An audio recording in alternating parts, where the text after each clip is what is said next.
what was your shocked level when John said he has MLB TV? 37. Thank you. On a scale of 1 to 10, right? Correct. Okay, just making sure. Yeah. I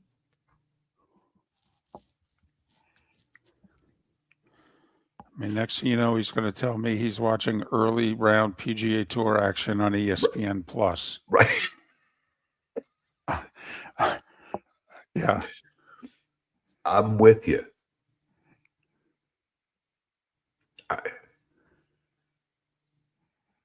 Because once he started with all that, and then he said he liked to, I was laughing so hard when I threw the bingo out there. And he's like, I love bingo. I'm like, are you? Well, who is this person? I guess when there's no gambling on the Disney cruise, you're left with playing bingo.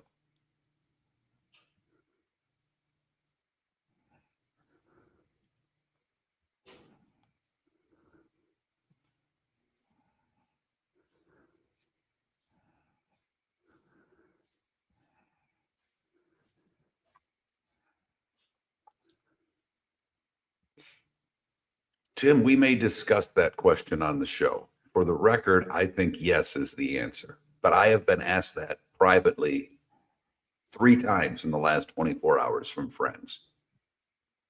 So I think it's a very good question. I'm certainly not mocking it. Thank you, Javier. Boy, look at you, Paula, all full of sunshine. I was dealing with the Arrakis people yesterday, Dave. Well, the person from Arrakis that I deal with, and she's flying to St. Pete for something next week. And she was, what's the weather going to be like? And I looked, I go, well, it's going to be a little cool. It's going to be 66 kind of the day you're here, that you have time. And she's like, 66? It's like 30 in Colorado right now. She's like, that's fantastic. That's going to be wonderful. Yes, they did, Johnny Mac. Yes, they did. No, we don't. We don't need light. I love this. Keeps all you old people off the streets. Helps traffic out in the morning. Yes, that was a shot, Paula. I'm sorry.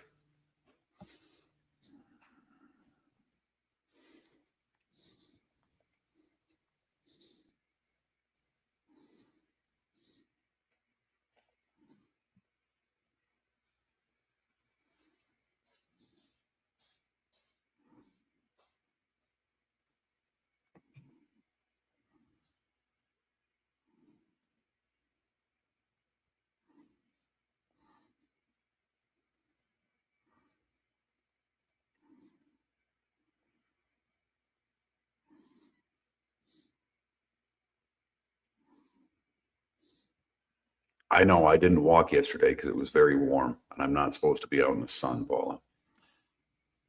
All right, let's see if this thing fires the way it's supposed to.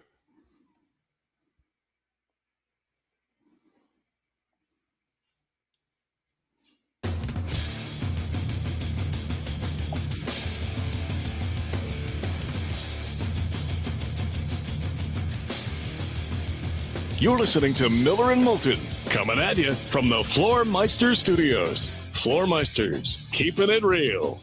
And now, here's Mark Miller and David Moulton. Top of the morning to you on this Thursday. The Players gets underway today. The Full Field Madness gets underway a week from today. Never mind what will happen between now and then. How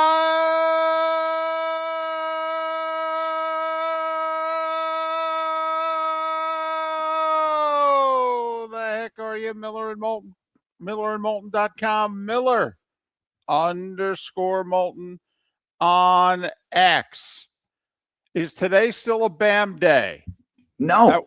Bam has left the building, like okay. Elvis. All right. Just wondering. I mean, 83 points. Didn't know if it was worth another BAM! Or, just, okay. Had enough yesterday. That's all. I well, you've never tried to oversell anything before, David. No, never. Sometimes never. Carrying the joke a day too far. Right. I've never overanalyzed anything, never carried it on too long. No, not at all. Good point, Mark. Good point. Miller and Moulton on this Thursday. First off, how you doing? I'm good. I've got to say, David, with the Bam thing and obviously the Ravens nixing the trade and USA baseball losing to Italy, yesterday was a really boring day, and I was fine with that. I mean, not a damn. I mean, a couple free agents got signed here and there. Italy bailed out the U.S. in the World Baseball Classic for those of you that care. They did. But there wasn't a lot of NBA action last night. Nice win by Orlando for the record. Not hardly any NHL games. Some bids that teams thought they had may have disappeared yesterday. I will say that between some of the losses in the ACC tournament and another mid-major that we thought pretty highly of got bounced yesterday. It has been a terrible week and a half, David, for top seeds in some of the smaller conference tournaments. I mean, there have been some teams that we thought reasonably high of. Mm-hmm. Navy was one. Now High Point got it done, thank goodness. UNC But yesterday, Wilmington, Liberty goes down right? early. Yeah, a team who was undefeated for a long time in Conference USA this year. They won the conference by 4 games, and they lose to an 8-9 seed. I think Missouri State was the 8 seed who ended the regular season losing 8 of 9. And now have won back-to-back games in a conference tournament. Why? Because it's March. That's the only thing that explains it. It's March. Therefore, there will be madness. But Mark, you're so right. I mean, this is not just 1 seeds going down. We're talking 1 seeds going down to 7, 8, 9, and 10 seeds in their conference tournament. Right. They're not even making the conference final and losing against, at least an opponent that you would think is worthy of beating them. Right. Which makes you wonder, Miami of Ohio, are you even going to get to the conference final? I don't think it, but it doesn't matter. Mark, none of the bubble can win. None of the good 12s and 13s and 14s that we thought were going to be in the field outside of High Point are going to be in. I mean, seriously, right now, if you're on the committee and you're looking to fill out this field, do you have to start looking for, well, if Akron loses to Miami of Ohio in the final, do we give them an at-large? They'll have like 25 wins. I mean, seriously, this field is horrible right now. What was it? Boy, and I should have the conference in front of it. Was it the SoCon that it was McNeese State and whoever they played? Both had like 25-plus wins. Now, Whoever lost that game, and I don't know, excuse me, but they're not getting in. They're not. But it doesn't work that way. But I mean, boy, they should get consideration. Because Cal lost yesterday, SMU lost yesterday, and Auburn won, but they beat Mississippi State. Mississippi State's got awful. That means nothing. No, it doesn't count. I mean, it helps the left column, but it's meaningless. Today's everything. All these teams had play-in games like yesterday, as you talked about. Cal against Florida State. Absolute must for Cal. Lost. Okay, Knowles get Duke tonight without – do you see Duke's going to have 7 healthy players? Right. 7. I mean, Duke's beatable tonight. Yes. They are. They are very beatable and they've tonight. lost one of their top players into the tournament, probably for the tournament, but at least for the first 2 weeks of the tournament. But, I mean, SMU at least lost to a ranked team. Everybody else, I mean, Cal lost to Florida State. NC State did beat Pitt. So you're they right. stay alive. So Auburn and NC State keep their hopes alive, but they both probably have to win today because the wins that they had yesterday are really meaningless. Cincinnati blew it. And UCF's grateful because UCF was slowly getting towards the bubble-licious line, and now UCF is in. Hell, UCF might be a 10 seed. They're so in. After being down 8 with a minute and a half to go yesterday and winning in overtime in the Big 12 tournament. But Indiana didn't just lose. They got beat by 13 against Northwestern. Down double digits the whole second half. Uncompetitive. Lost like 7 of their last 8. And all of them except 1 by double digits. I mean, how do you put that team in the tournament? I don't know. I really don't know. And by the way, Bobby Hurley, we all knew you were getting fired, but way to go out with a bang. I mean, they got beat by like 40 points for crying out loud. They had a nice win the day before, but Right. yes, So what? Biggest loss in Big 12 tournament history. I believe they lost by 49. So that was one. And then Air Force, who's terrible, scored 10 points in the first half. And they lost by a gazillion in their game. I mean, there was just a couple of oddities that happened yesterday in college basketball. But speaking of the Big 12, David, you remember a while back, I told you they've got the glass court and it's got all these lights. And it did. I'm telling you, when I saw the video of it, I'm like, oh, that looks pretty cool. That's different. I've never seen anything quite like that. Right. There's a reason you've never seen anything quite like that, because the players all hate it. And they love the graphics. They like the idea of it, but they say the ball bounces weird on it. It's slippery. There's nothing being positive said about what I give the Big 12 credit for trying. Yeah. Now, I would have tried it in a Big 12, Big 10 game in November instead of for your conference tournament, but that's just me. I would have given it a shot somewhere else, but it has been a disaster for the Big 12 for what it's worth. So they're through to the quarterfinals. They got 3 more days, I think. 3 more days. Wake me up Sunday when they give bids out. Let's just hope nobody gets hurt. That's all. Let's just hope nobody gets hurt, because the floor is suddenly slippery, because the lights are causing condensation, and players are like, yeah, it may look good, but it's awful for us. Not only that, you're dribbling down the court and they change the court. They're like, it's a little unnerving. Sometimes we lose track of where the lines are on the court. So, yeah, in theory, sound like a good idea. Let's try it. Probably not in a conference tournament. So one of the last younger edge rushers was signed yesterday as well, not by the Bucks, not by the Lions, not by the Jags, but by the Buffalo Bills. Yeah. Bradley Chubb goes to Buffalo. Tampa, talking to you. Detroit, I'm talking to you.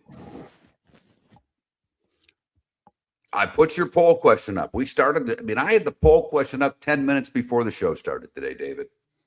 No, you were raring to go today. I've even got another one that's food related. We just have to discuss.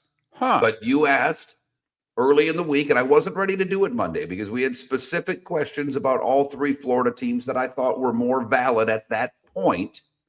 Then, are you happy with what your team? Oh, I didn't do not very good grammatically. I apologize. You get the gist. Are you happy with what your team has done in free agency? I probably should proofread these before I hit send. I really should. Well, it's also early in the morning, so, the wires aren't all touching. But I voted no. If I'm from Michigan, I follow the Lions. Like I said, if the Lions are my favorite team, no. If the Bucks, who are my second favorite team, I'm talking about them, I also say no. Can I just do a sidebar on the Bucks for a second? Maybe this is just being a little sensitive.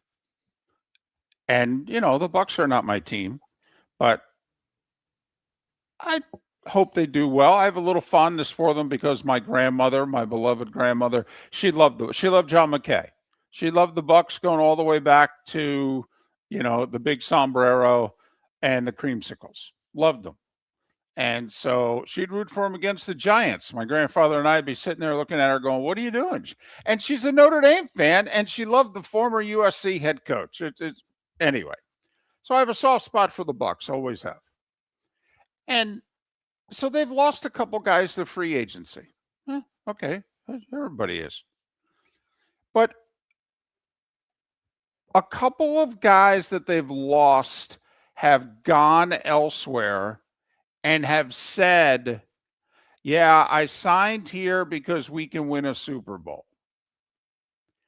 And the way in which they said it, they're implying that we ain't winning a Super Bowl in Tampa. That ain't happening. Mike Evans, in leaving, even said something along those lines. There's a defensive player who signed with the Texans yesterday who is like, yeah, I signed here because we can win a Super Bowl.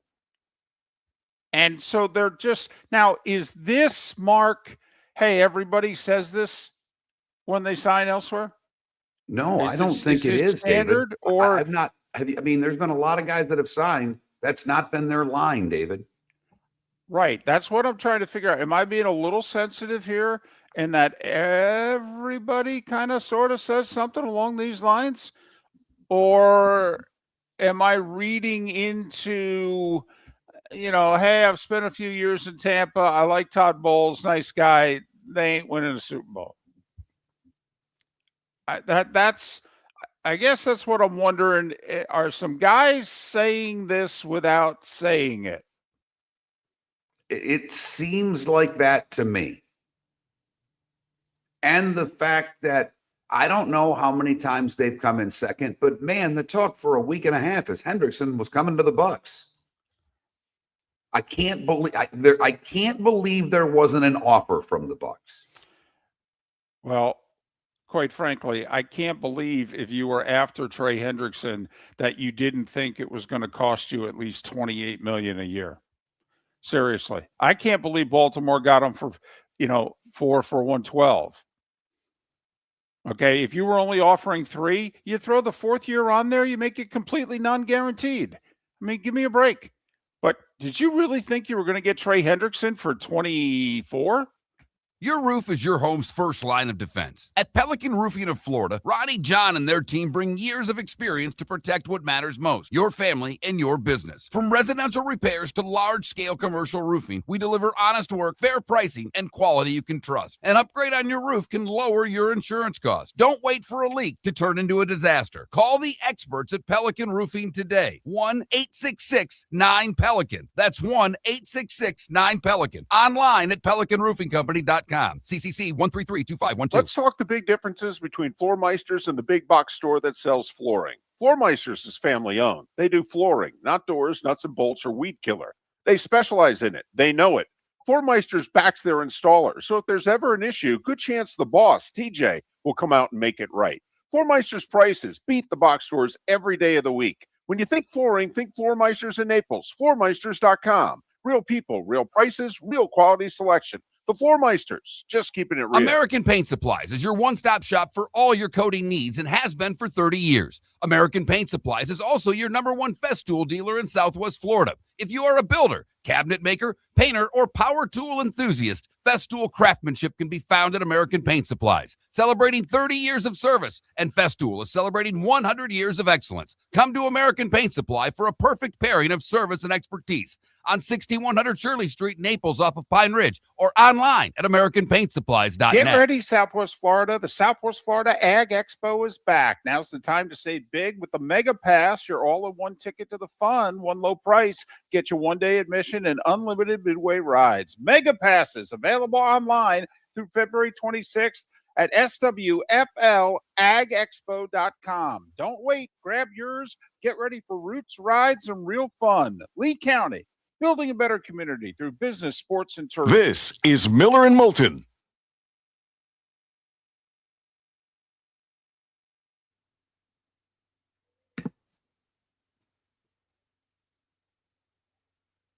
No, they're not, Tim. They are not. Well, first off, anybody who's listened to me for the past couple of years knows what I think of Anzalone. He's just a guy. He plays hard. I get it. But let's use all of the phrases for white guys that the Dan Patrick Show has used for years. High motor. Team guy.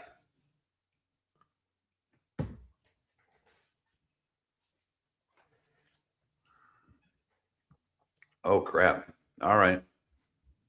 Thank you.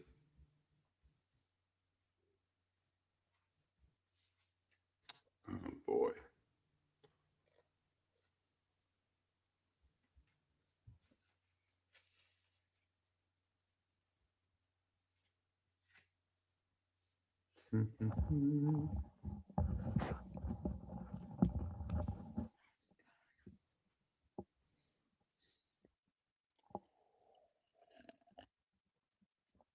Lee County Economic Development will release its 2025 annual report on February 5th at their. You can use that one.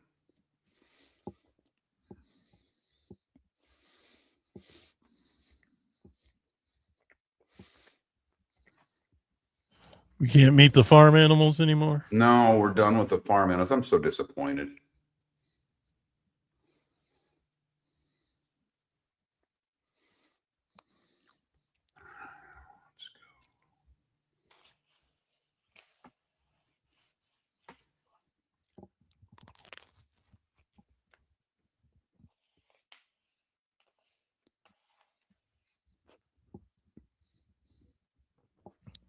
And you have your rejoiners too, right, Mark? Yes, sir. Thought so. Thank you.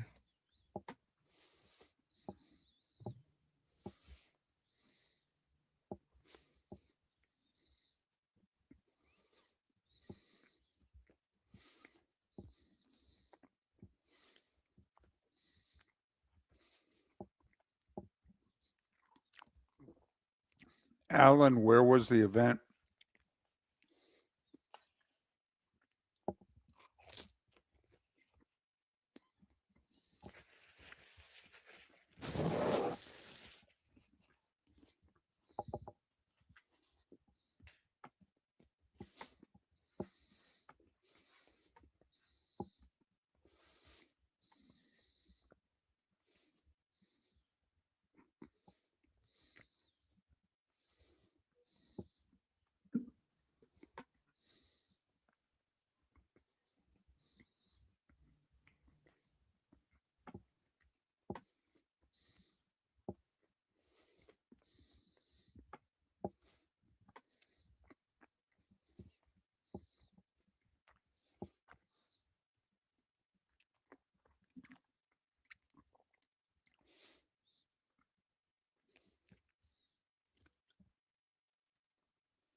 Thanks, Jay Gunn, and you're welcome.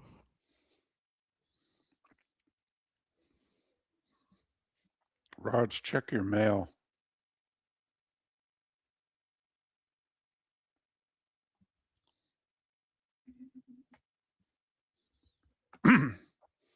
Raj, did you hear me? My email? No. No. When you get home, check your mail.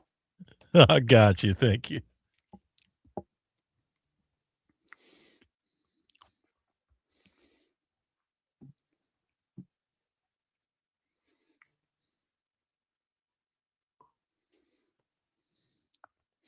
Mongo, he said, I'm all for it, was the quote. What did you think of your team's execution? I'm all for it. There is no growth. Not only is there no hair growth, I basically have to shave about once a week now. Like my facial hair doesn't grow, which is fantastic.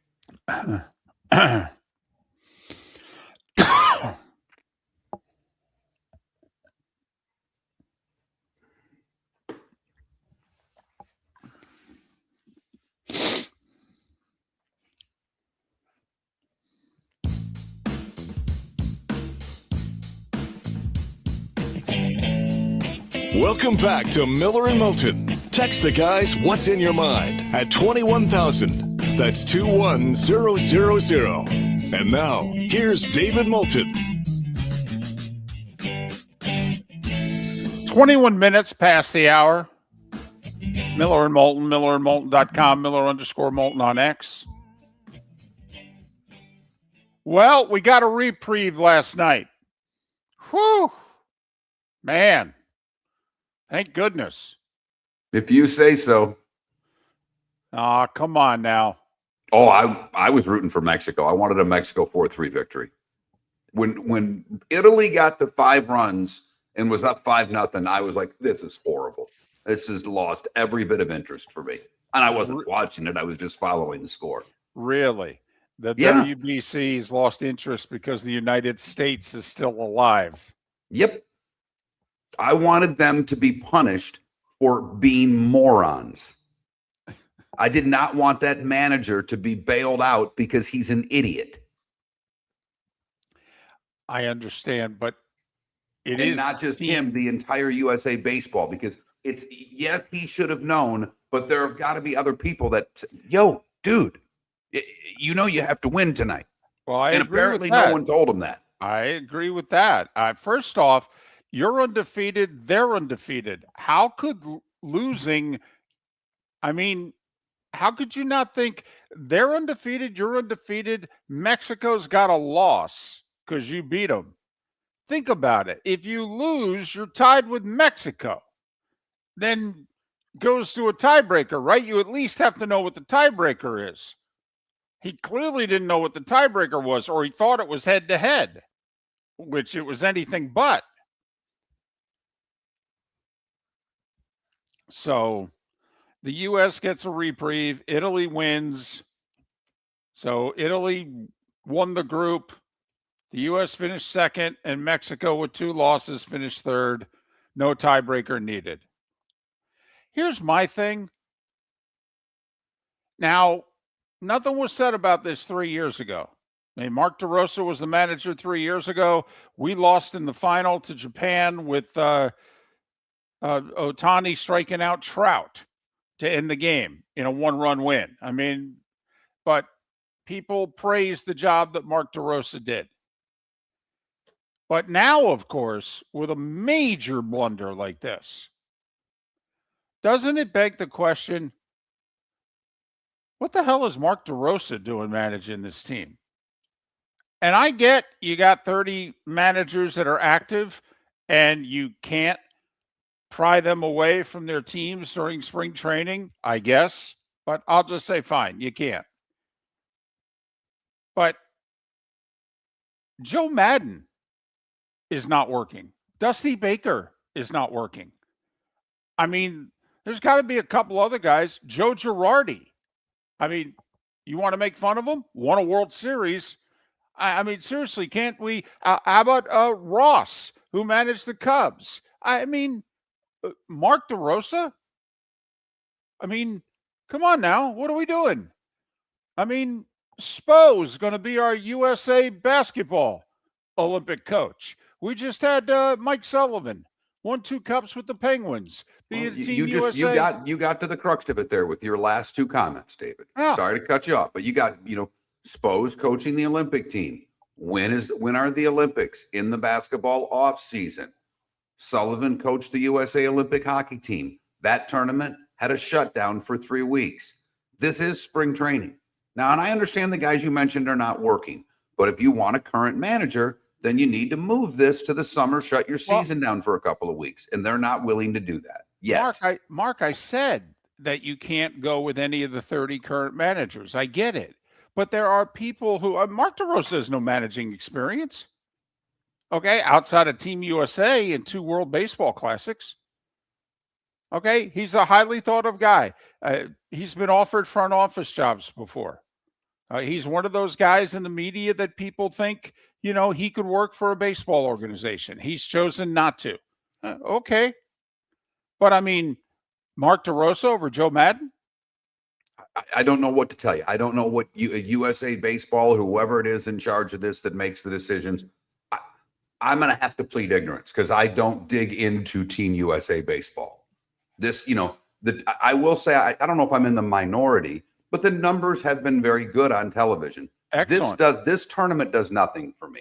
I may get interested in the semifinals depending on who the Dominican Republic is playing and Japan, because their teams are more interesting. Their fan bases are crazed for this. The fans were 3-1 Mexico to U.S. and the game was in Houston. The U.S. fan base is not interested. They may be interested when the semis and the finals come. But when you watched the Olympics, David, in Italy, and the USA team was playing Czechia or whoever it was, that place in Italy was full of fans rooting for the United States. The U.S. baseball fan doesn't have interest in going to the games. Now they're watching. They are watching. The numbers show it. By the way, USA Mexico did 5 million.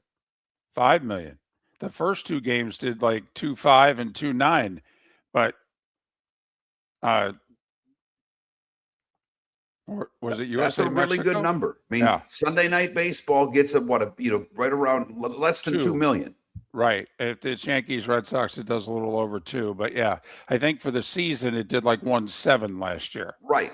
So, I mean, that's 3 times basically what Sunday Night Baseball is doing. That's a good number. And Yeah. this is, I think that was on Big Fox, so that helps. Yep, Monday night, Big Fox. So it's tomorrow night, Big Fox, by the way, USA, Canada, 8:00 Eastern, if you're interested. Quarterfinals. It's Canada's honked off. They want their gold medal back. This means a lot to Canada. So the baseball team's out there playing for the hockey team? Is that You're what you're damn talking? right they are. They're angry. Okay. They're bringing Molsons. To throw on the field or just pregame? Pregame, Gotcha. they're having with the poutine there, the fries with the gravy and the cheese curd. I mean, they're going off for this game. They might even have a Montreal form hot dog before the game, which, by the way, I hate to say this out loud because you know how much I like hot dogs and how much I'm not really a fan of the country to the north for a lot of reasons. It's a great hot dog. Yeah. It is a great hot dog. Well, you had one of those moments that those of us who are minor league broadcasters wish they could have had. You broadcasted a sporting event from the old Montreal Forum. I mean, my goodness, the only thing that I think was missing was Rene Doucette did not come out and do the anthem. Ooh, got that right. But yeah, USA gets a reprieve. Yep. The new life. We forget about Mark DeRosa's blunder because Italy took care of Mexico last night. Yep. So we're through to the quarters. Canada, elimination game, Friday. Well, it's either that or major conference basketball. Well, by the time Friday comes, the good teams start playing. So it is competition. I will say that. I mean, in the Big Ten, all the big boys are playing by Friday. Same, True. The SEC, the Gators should be playing Friday. So yes, the better, Duke will be in action unless they get upset before then. So by the time we get to Friday in the major conferences, everybody should be playing. You'll have some semis and some quarters going on between the top four conferences. But once again, the sports ratings are tremendous, which is why it's so telling that NBA ratings being down is such a big deal. We were wrong. Miller and Moulton were wrong, and we're hockey guys. Wow, is hockey getting a bump post-Olympics? Oh my goodness, are they getting a bump? I mean, 2, 3, 400,000 more people per game are watching hockey than were watching before the Olympics. All these other events, golf's ratings are tremendous. All right. The World Baseball Classic. Okay. I mean, wow. And yet the NBA ratings are down. And they're the only ones. Miller and Moulton. We've got a poll question for you. Another one to discuss in the starting five. That's next. The Cape Coral Police Department is growing, and they want you to be a part of it. They're hiring new officers. Starting pay is between $74,000 and $90,000, depending on your experience. And with a $10,000 hiring bonus, you could be making $100,000. Enjoy paid holidays, off-duty details, plenty of OT opportunities. They're also hiring dispatchers and professional staff. So go to capecops.com. capecops.com. Be brave, be best, be Cape. American Paint Supplies, celebrating 30 years in Naples, is proud to be the exclusive Farrow & Ball dealer in Southwest Florida. The best thing to come from the UK since the Beatles, Farrow & Ball has the colors and paints at American Paint Supplies. See why all the designers and painters choose Farrow & Ball. For 30 years, American Paint Supplies provides the perfect pairing of service and expertise on 6100 Shirley Street in Naples off of Pine Ridge or online at AmericanPaintSupplies.net. American Paint Supplies is your one-stop shop for all your coating needs. Let's talk the big differences between Floormeisters and the big box store that sells flooring. Floormeisters is family owned. They do flooring, not doors, nuts and bolts, or weed killer. They specialize in it. They know it. Floormeisters backs their installer. So if there's ever an issue, good chance the boss, TJ, will come out and make it right. Floormeisters prices beat the box stores every day of the week. When you think flooring, think Floormeisters in Naples. Floormeisters.com. Real people, real prices, real quality selection. The Floor Meisters, just keeping it real. Your roof is your home's first line of defense. At Pelican Roofing of Florida, Ronnie, John, and their team bring years of experience to protect what matters most, your family and your business. From residential repairs to large-scale commercial roofing, we deliver honest work, fair pricing, and quality you can trust. An upgrade on your roof can lower your insurance costs. Don't wait for a leak to turn into a disaster. Call the experts at Pelican Roofing today. 1-866-9-PELICAN. That's 1-866-9-PELICAN. Online at pelicanroofingcompany.com. CCC 1332512. This is Miller and Moulton.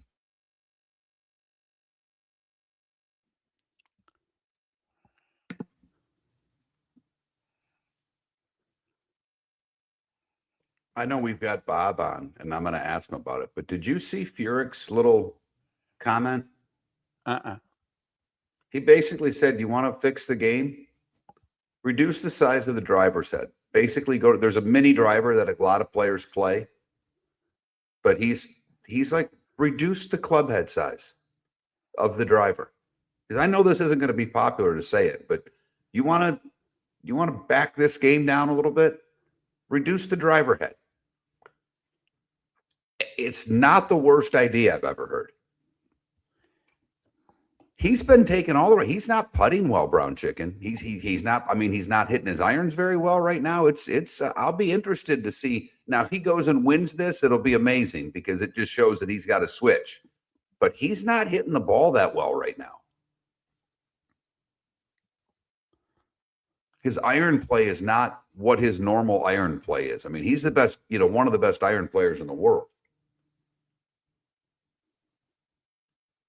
Oh, he's still the favorite. I mean, I'm not saying, there's a reason he's the best player in the world, but right now, there's a lot of people that think Morikawa's the guy to bet this week. I've read that a few times.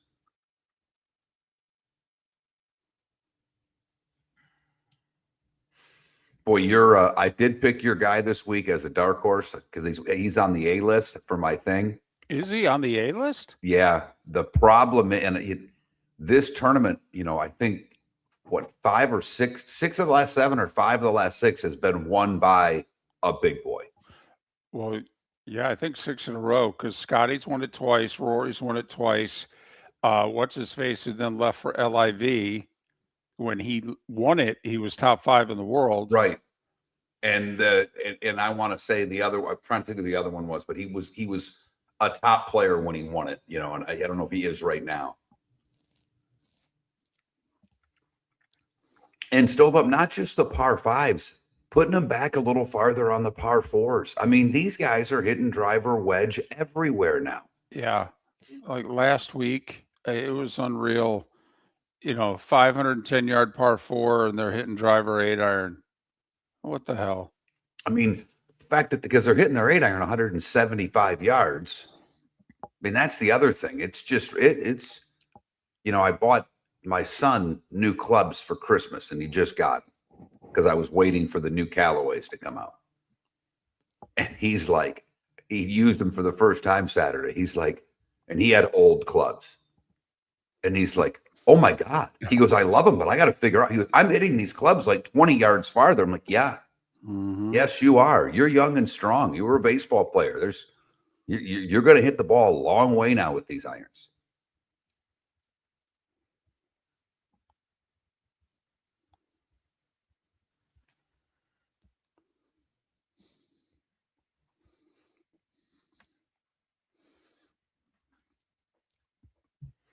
And this is no offense to Roger, Rick, having this computer here and running the commercial. I'm a lot more at peace when I'm totally in charge. This is a me problem, not anybody else. You like being out. That being said, there were some hotkey issues running each spot. So, oh no, I know. I'm happy with. Yeah, I know, Raj. They were firing. I got you. It's just nice that I know. Paula, they will. I don't know how old your irons are. You'll hit it farther. There's no doubt that you will. Technology is technology has done more for the older senior, and me too, the plus 50 golfer than anything else out there.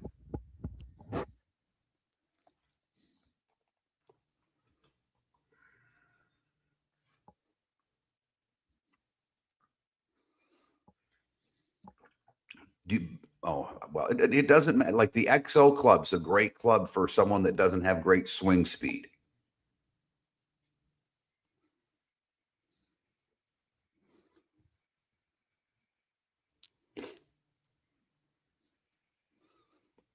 Tell your husband to get off his wallet, Paula.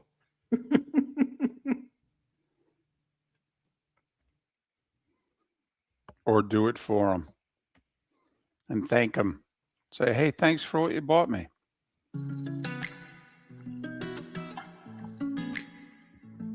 Welcome back to Miller and Moulton. Text the guys what's in your mind at 21,000.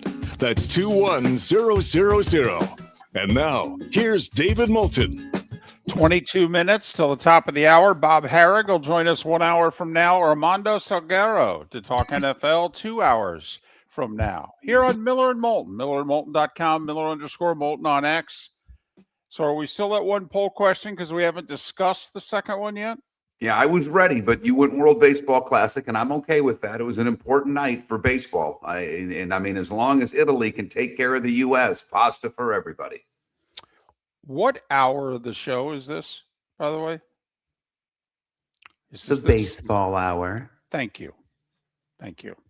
Just making sure. No. You went Right. World Baseball Classic. I didn't argue with you. I jumped right in. Well, you didn't argue, but you basically said, I ain't watching. This I'm doesn't not. I was rooting against the United States last night. I was rooting for Mexico, like most of the people in Houston. Time now for The starting five. 5 big stories you need to know. Here is the starting five. Well, we'll start with something that'll make everybody happy. Let's talk the NFL, shall we? The Ravens pivoted after nixing the Max Crosby trade. They signed Trey Hendrickson, 4 for $112. With incentives, he could make $120. They're trying to spin it as they were actually, because while Max Crosby was in the building taking his physicals on Tuesday, okay, they were on the phone with Trey Hendrickson. And they're trying to say they were wanting to have them both on the team at the same time. This spin is not going well. Okay, nobody believes them. But hey, they got their guy. Crosby's back with the Raiders. Bradley Chubb, former Dolphin, now a Bill. 3 for 43.5. That's 14.5 per. If he stays healthy, it's a really good signing. Just can't stay healthy. Hopefully he can. The Vikings had announced a few days ago they were going to release defensive tackle Javon Hargrave. So the Packers said, we'll take him. 2 for 23 for Hargrave in Green Bay. Cowboys, they've acquired so many defensive linemen. Now they're trading some away.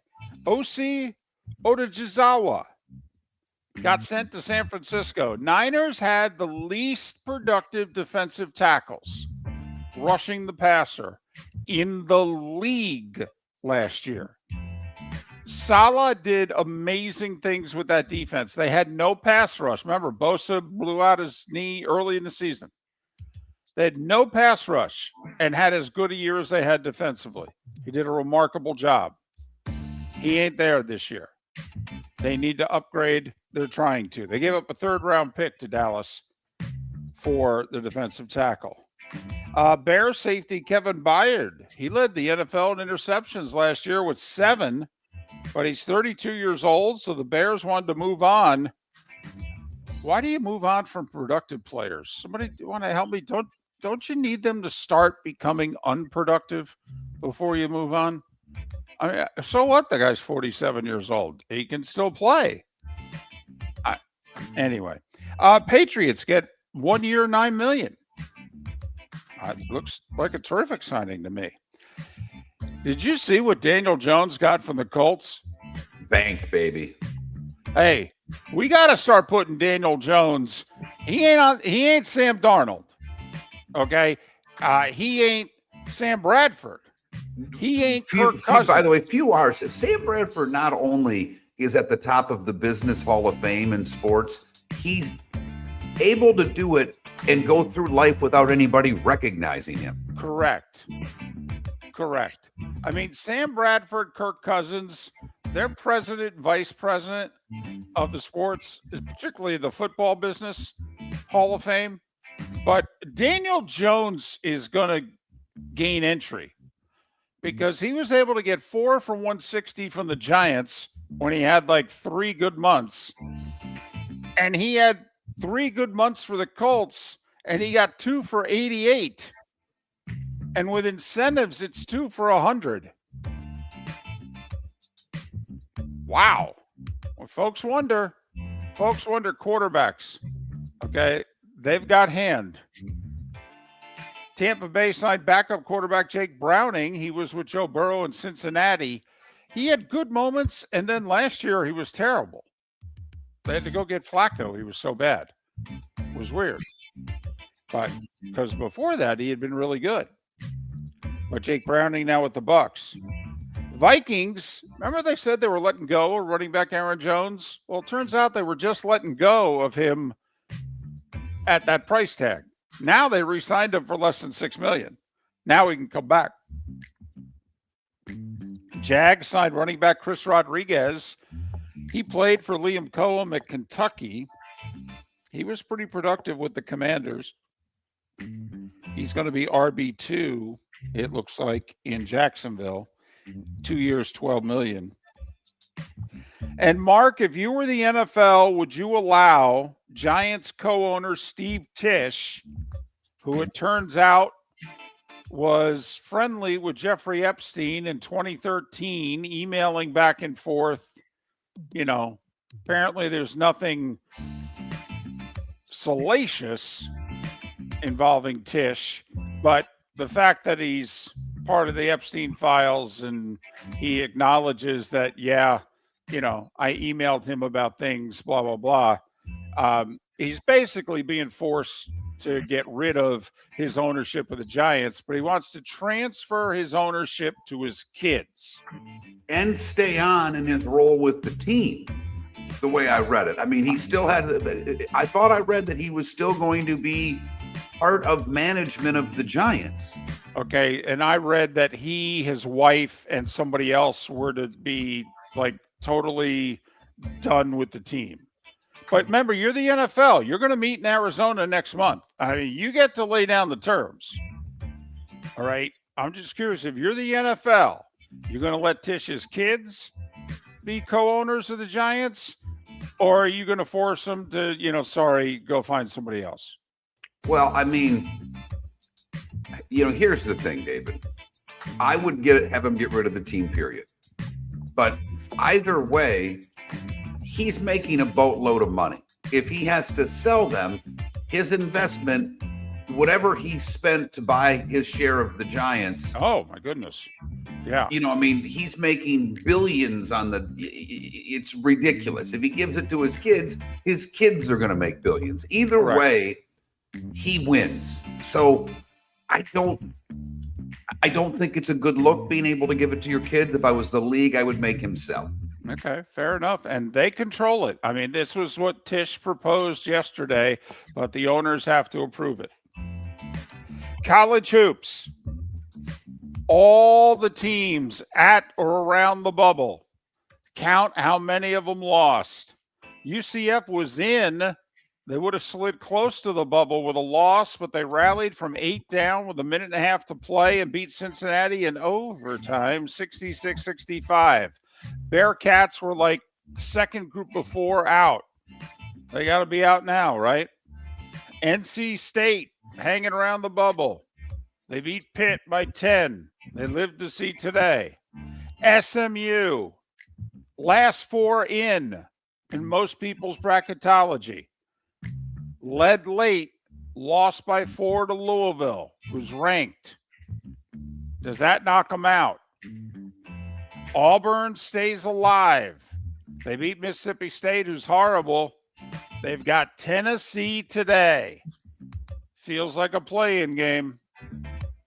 Feels like a play-in game. I don't even know, David, with the way these bubble teams are losing. I have no idea what they're going to do with this mess at the bottom. Indiana was either last team in or first four out in everybody's bracketology. They lose in the Big Ten tournament to Northwestern by 13. Northwestern's not any good. Indiana's got to be out. One would think. Florida State sets up a showdown with Duke today. Duke with all their injuries. Florida State probably ended Cal's season beating them 95-89. Texas lost to Ole Miss by 10 in the SEC tournament. Ole Miss is horrible. Texas was on the bubble. What are we going to do about the Longhorns? Meanwhile, Lehigh wins the Patriot League, 74-60 over BU. They're back in the tournament.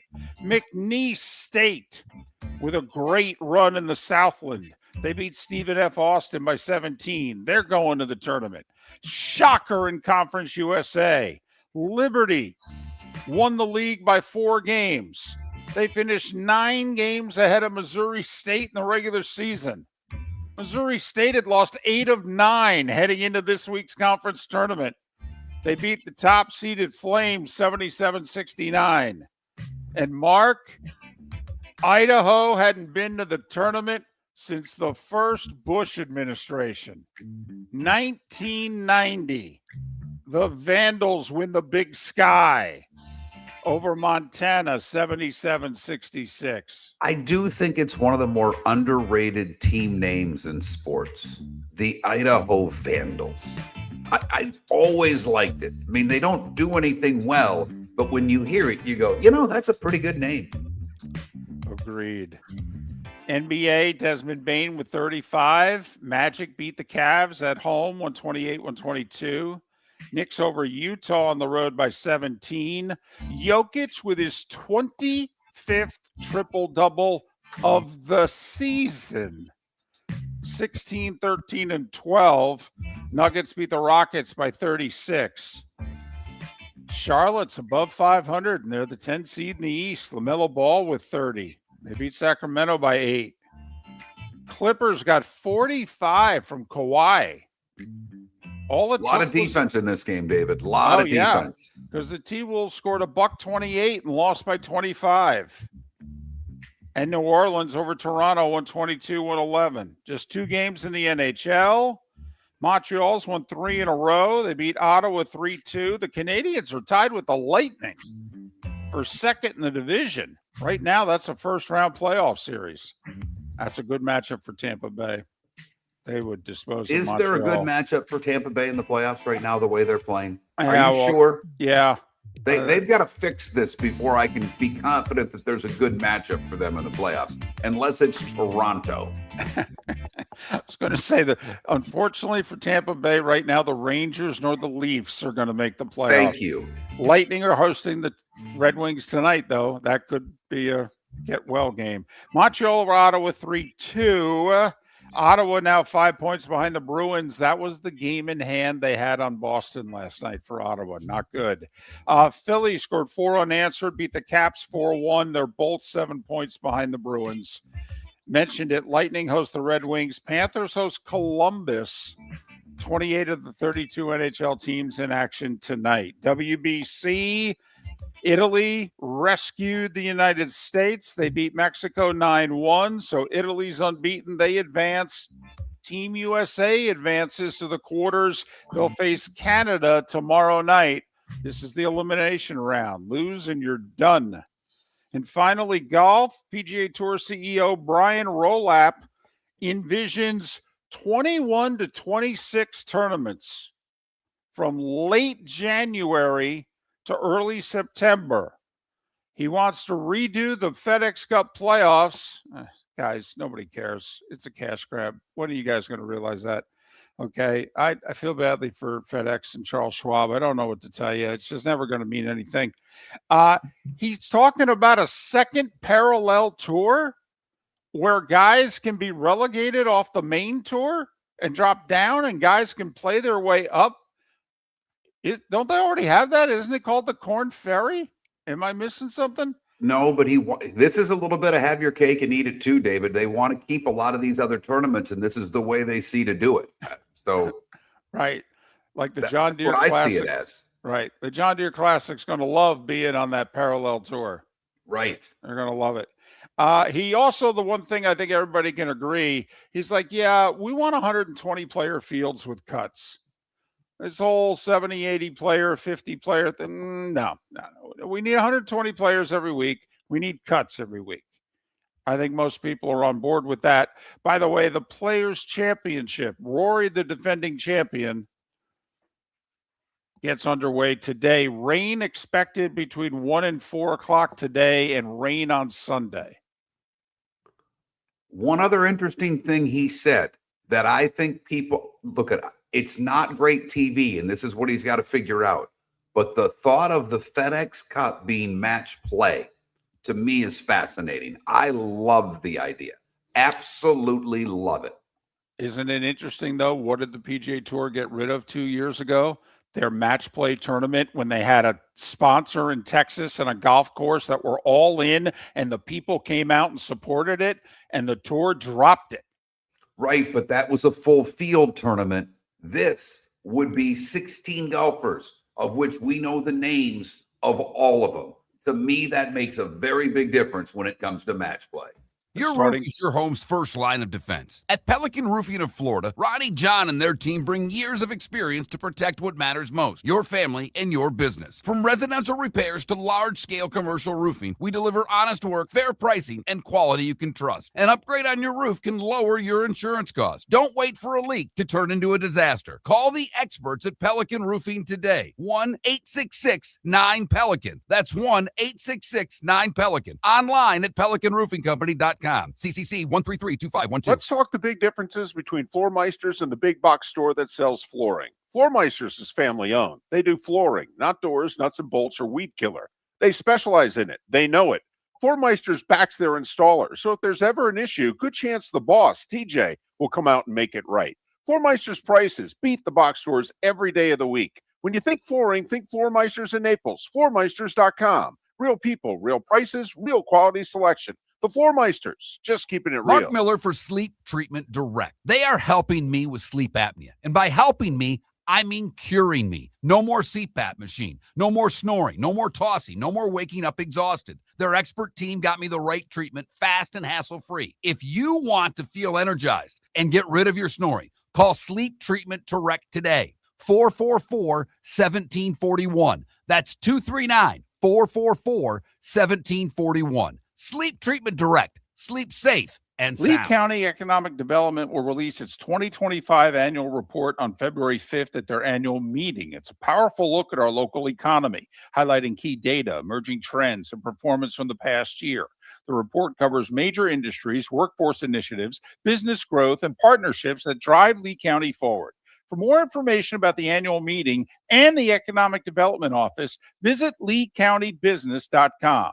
Lee County, building a better community through business, sports, and tourism. At the Diamond District, we have that one-of-a-kind ring that she's been dreaming of. Whether you're beginning to think about proposing or already have something in mind, we're here to help. Our sales team listens, educates, and guides you to the perfect engagement ring so you don't have to feel intimidated. We guarantee that whatever you're looking for, you'll find it here. So when it's time to pop the big question, come visit us, Jason and Todd, at the Diamond District. At the Diamond District. American Paint Supplies is your one-stop shop for all your coating needs and has been for 30 years. American Paint Supplies is also your #1 Festool dealer in Southwest Florida. If you are a builder, cabinet maker, painter, or power tool enthusiast, Festool craftsmanship can be found at American Paint Supplies. Celebrating 30 years of service, and Festool is celebrating 100 years of excellence. Come to American Paint Supply for a perfect pairing of service and expertise on 6100 Shirley Street, Naples, off of Pine Ridge, or online at AmericanPaintSupplies.net. This is Miller and Moulton.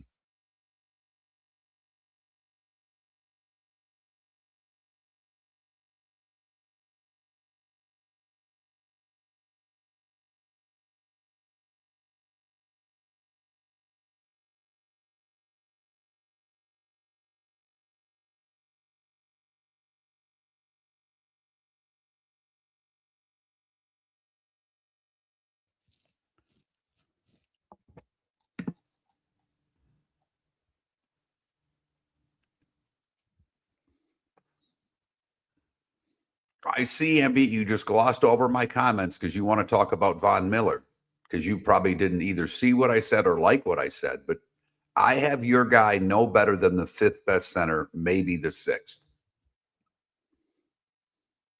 And I don't think it's even arguable.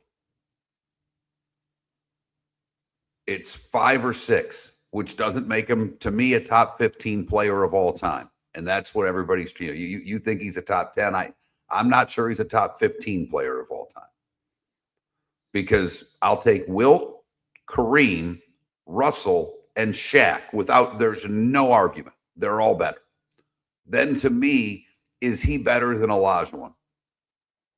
No. I don't think so either. So that's at best, he's the 6th best center.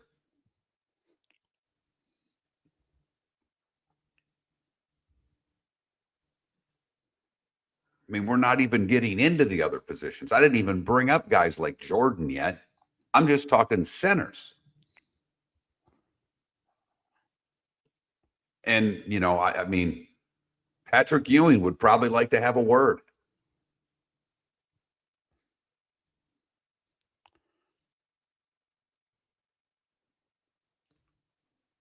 Is he the best passing center of all time? Adam, come on now, stop. Is he the best passing center of all time? I think you could argue that he is, but that doesn't make him better than those other players that I mentioned. Well, Adam, he's not a better passer than Bill Walton. Just tell you that right now. Well, Adam ambient, not Adam. I'm sorry. And no one, I was the one that said that.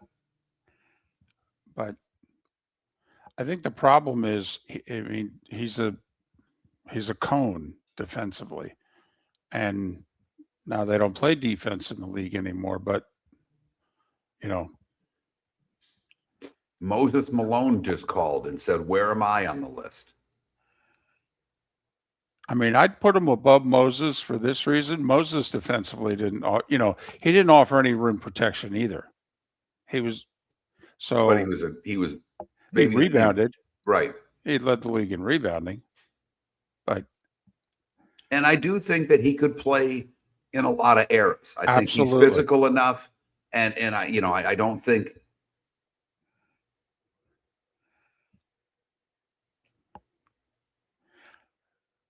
But I mean, who posts him up today? If he played back in the day, he'd get posted up. And he'd have nothing for David Robinson. Would score on him. Oh my God! Every with time. that footwork. Oh my God! Every time. Ewing, David Robinson, they'd eat him alive. They'd just eat. They're too quick for him, and he can't jump, so they could shoot over him. But I just said that's at best where he is ambient. I mean, like I said, Pat, there's guys that would argue that he might be 7th or 8th.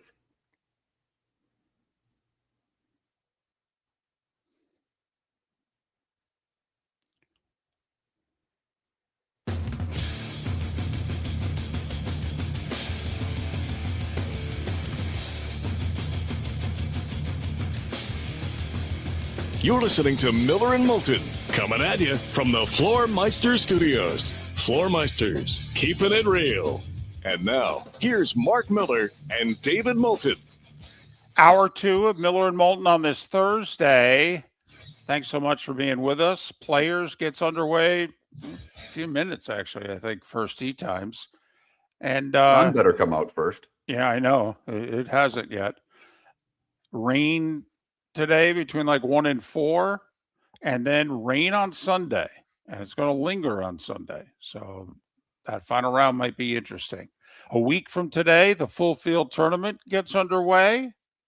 The big conference tournaments are all underway, and the big boys are in action beginning tonight. Most everywhere. We've got a poll question up today. I have an idea for 2 others. One we've gone to the well with so many times, I don't know if it's worthy of doing again. Okay. But today in 1912, the Girl Scouts were founded. It seems to me that we do this question once a year. It's tired. Thin Mints will win. Those of you that like tag-alongs or some of the others can vote that way as well. Samoa's, I know, is a big one. But I saw something today and I thought of you. Food related. This is about as highbrow as Moulton goes. Double cheeseburger? What are we talking? No, good food, David. Good food. And today apparently is because, again, there are way too many of these stupid days out there. There just are. And today is one of those stupid days. Gotcha. But it's National Baked Scallops Day. And you love scallops, if memory serves me right. That is probably of like a fine dining food. If I took you to many a nice restaurant and there were scallops on the menu, you would order that and feel good about what you were getting for dinner. Yes. In fact, I've been on one cruise in my life. Well, that's not true. I've been on a couple, but one family cruise. And, you learn that, hey, you can basically order whatever you want here. Yeah, and as much of it as you want. And between the shrimp and the scallops, Mark, it was keep them coming. It's interesting that I went fine dining and David went to cruises. So leave that as it may be for the difference between the two of us. Hey, at least there was because one to me is cafeteria food, and then there's nice restaurants. Listen, there was a tablecloth and real utensils. That's about as good as it gets for me. Gotcha. But wow, I just feel like we should talk about baseball. Why? Come on, scallops. We're talking scallops. No, I know, and you went cruise ships on me. I was just talking about how many scallops I could eat at one time. That's all. Right. And I was talking about fine dining, and their fine dining does not mean an all-you-can-eat buffet, David. Once again, beauty is in the eye of the beholder. Holy blank. But I thought, because I don't know if we've ever done it, all right, on National Baked Scallop Day, that we could do your favorite shellfish. And you would be in a quandary because shrimp would be on that list, right? And scallops would be on that list. And that would force you to make a tough decision. Yeah. And if I were saying you were just getting it for dinner and not an all-you-can-eat buffet, right? Then because I know when you probably think shrimp, you think the one time a year, that's not true. The once every 10 years that you go to an event when there's shrimp cocktail, you're the guy that probably loads his plate up with 64.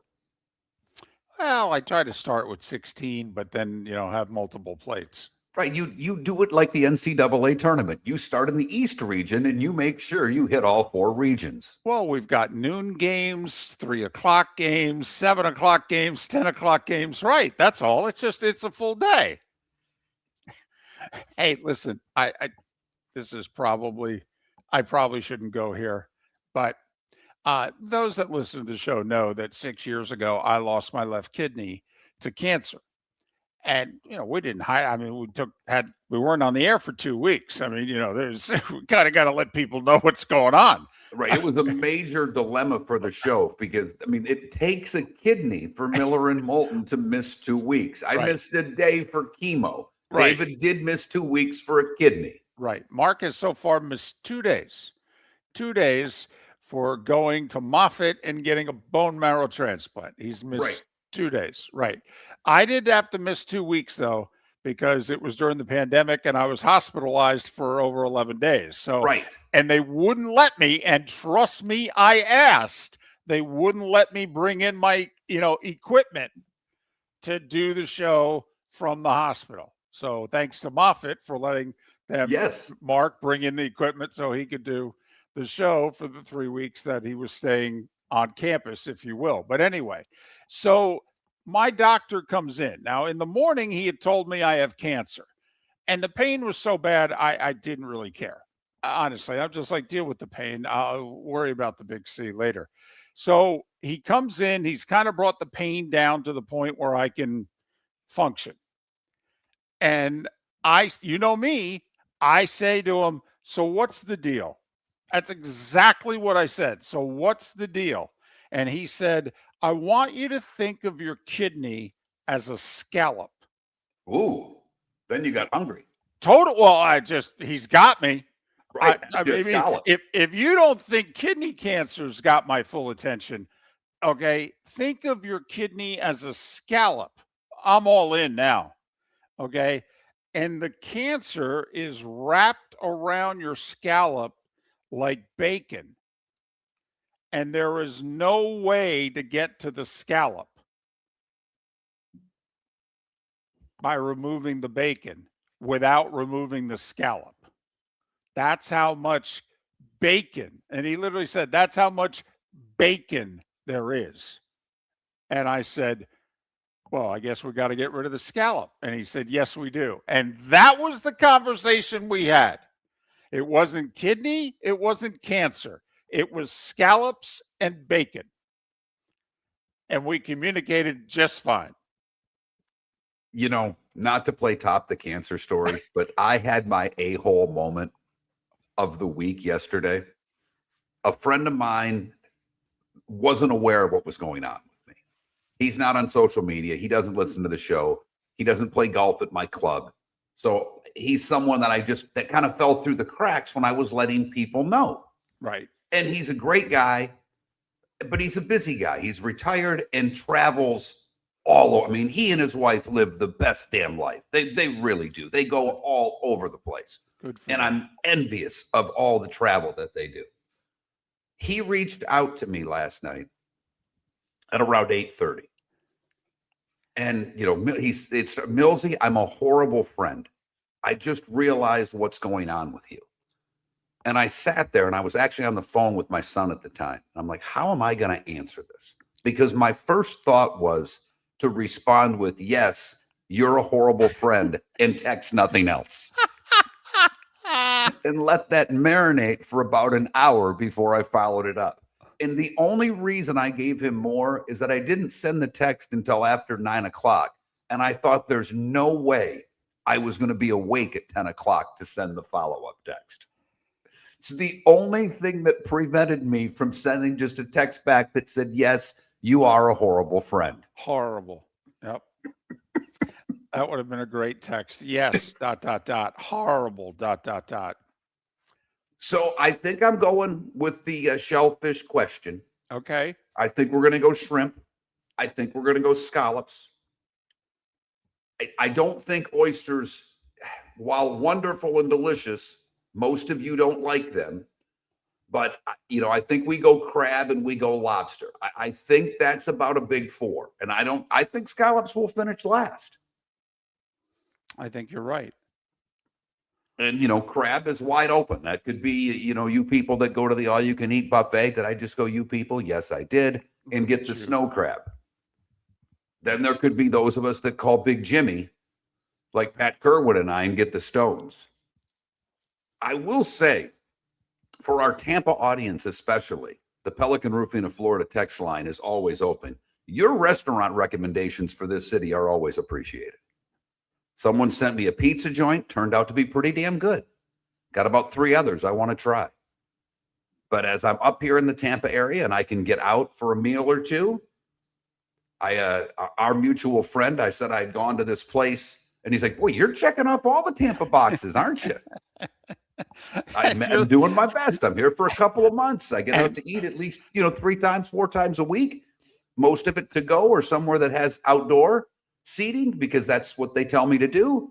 But yeah, I'm trying to knock down as many places as I can in the Tampa area. Our mutual friend is named David, and I'm sure you're going, listen, I got the show 6 to 10, and then they need me for like 2 hours a day for whatever it is they need me for every day. The other 19 hours, I got nothing. And now I'm down to 3 days a week. I'm really only obligated to be over there Tuesday, Friday, and Sunday right now are the days I have to go over. So hot damn. I mean, and I need that schedule to stay the same because Sunday I can do it early. There's no show. Right. Tuesday and Friday, that's okay. But only Friday, I'm going to have tournament games early that I'm going to miss some, and that is what it is. Next week and the following week. Really just next week. and then the Masters coming up in a month's time. So, getting this down to a couple days a week is working out for my television sports viewing pleasure, of which there's a lot of good stuff going on. I will say it is always interesting when you explain to the doctors, no, that time doesn't work for me. Why? And then you have to debate whether you're telling them the truth or not. And you're like, no, it's not going to work for me. Why? Well, that's round 2 of the Masters. See, and they only play 4 rounds once a year. So I'm sure you're like saying, so listen, coverage starts at 3. You got to get this done before 3. And I ain't playing. In fact, you got to get it done by 2. I ain't taking any chances. Yeah, I've got to do a Zoom call with one of the doctors coming up, and it's 9:20 in the morning. And I simply said, that doesn't work for me. And they're like, well, he only does them until 9:30. And I'm like, what the hell? Are you available at 5:30? Because I'm kind of busy 6 to 10. I don't know about you, but in order to pay you, I need to work. Well, it's one short segment. Okay. And I mean, you probably should do it. Now, in all honesty, you should do it. Say, yeah, 9:20 is good. If he's only doing it till 9:30, that means he's going to be done in 10 minutes. You'll miss one short segment. You'll be back for the good, bad, and ugly. What's on tap? And today was the day when. I say book it. Book it. Tell you what, it works perfectly. In fact, can we start early at 9:15? I go to break at 9:14. Let's talk the big differences between Floormeisters and the big box store that sells flooring. Floormeisters is family owned. They do flooring, not doors, nuts and bolts, or weed killer. They specialize in it. They know it. Floormeisters backs their installer. So if there's ever an issue, good chance the boss, TJ, will come out and make it right. Floormeister's prices beat the box stores every day of the week. When you think flooring, think Floormeisters in Naples. Floormeisters.com. Real people, real prices, real quality selection. The Floormeisters, just keeping it real. American Paint Supplies, celebrating 30 years in Naples, is proud to be the exclusive Farrow and Ball dealer in Southwest Florida. The best thing to come from the UK since the Beatles, Farrow and Ball has the colors and paints at American Paint Supplies. See why all the designers and painters choose Farrow and Ball. For 30 years, American Paint Supplies provides the perfect pairing of service and expertise on 6100 Shirley Street in Naples off of Pine Ridge, or online at AmericanPaintSupplies.net. American Paint Supplies is your one-stop shop for all your coating needs. The Cape Coral Police Department is growing, and they want you to be a part of it. They're hiring new officers. Starting pay is between $74,000 and $90,000, depending on your experience. And with a $10,000 hiring bonus, you could be making $100,000. Enjoy paid holidays, off-duty details, plenty of OT opportunities. They're also hiring dispatchers and professional staff. So go to CapeCops.com. CapeCops.com. Be brave, be best, be Cape. Your roof is your home's first line of defense. At Pelican Roofing of Florida, Ronnie John and their team bring years of experience to protect what matters most, your family and your business. From residential repairs to large-scale commercial roofing, we deliver honest work, fair pricing, and quality you can trust. An upgrade on your roof can lower your insurance costs. Don't wait for a leak to turn into a disaster. Call the experts at Pelican Roofing today. 1-866-9-PELICAN. That's 1-866-9-PELICAN. Online at PelicanRoofingCompany.com. CCC 1332512. This is Miller and Moulton.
Oh, there's still a need left, Twix.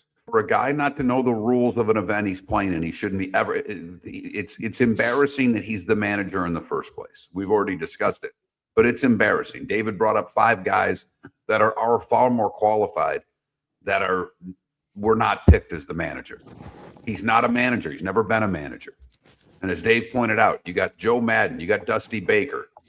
Who are the other? You had at least 3 more there. Oh, Joe Girardi. Joe Girardi. Series. I mean, David Ross, who managed the Cubs.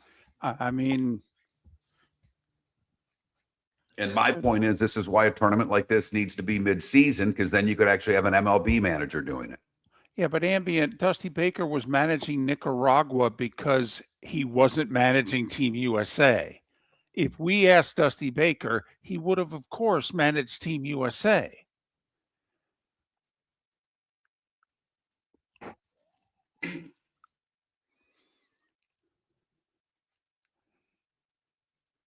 I mean, seriously, we could grab Ron Gardenhire, who's only been retired like 3 years. I mean, hell, I'd have Tom Kelly do it before I'd have Mark LaRosa. And he hasn't managed a game in 25 years. Yeah, I did a rejoiner for 1070. They asked. I would do that for any affiliate that asked. I mean, I think it's welcome back to whatever studio that it is. They sold it. Good for them. That we want our affiliates to be successful, Feeney. Yeah. That goes with the territory. I mean, Howard Stern did reads for his affiliates. We're not Howard Stern. We're not even a pimple on Howard Stern's butt.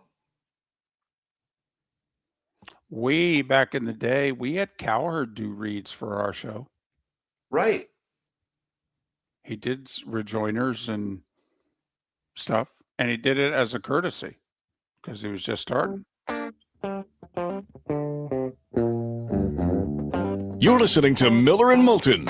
And now, here's Mark Miller and David Moulton.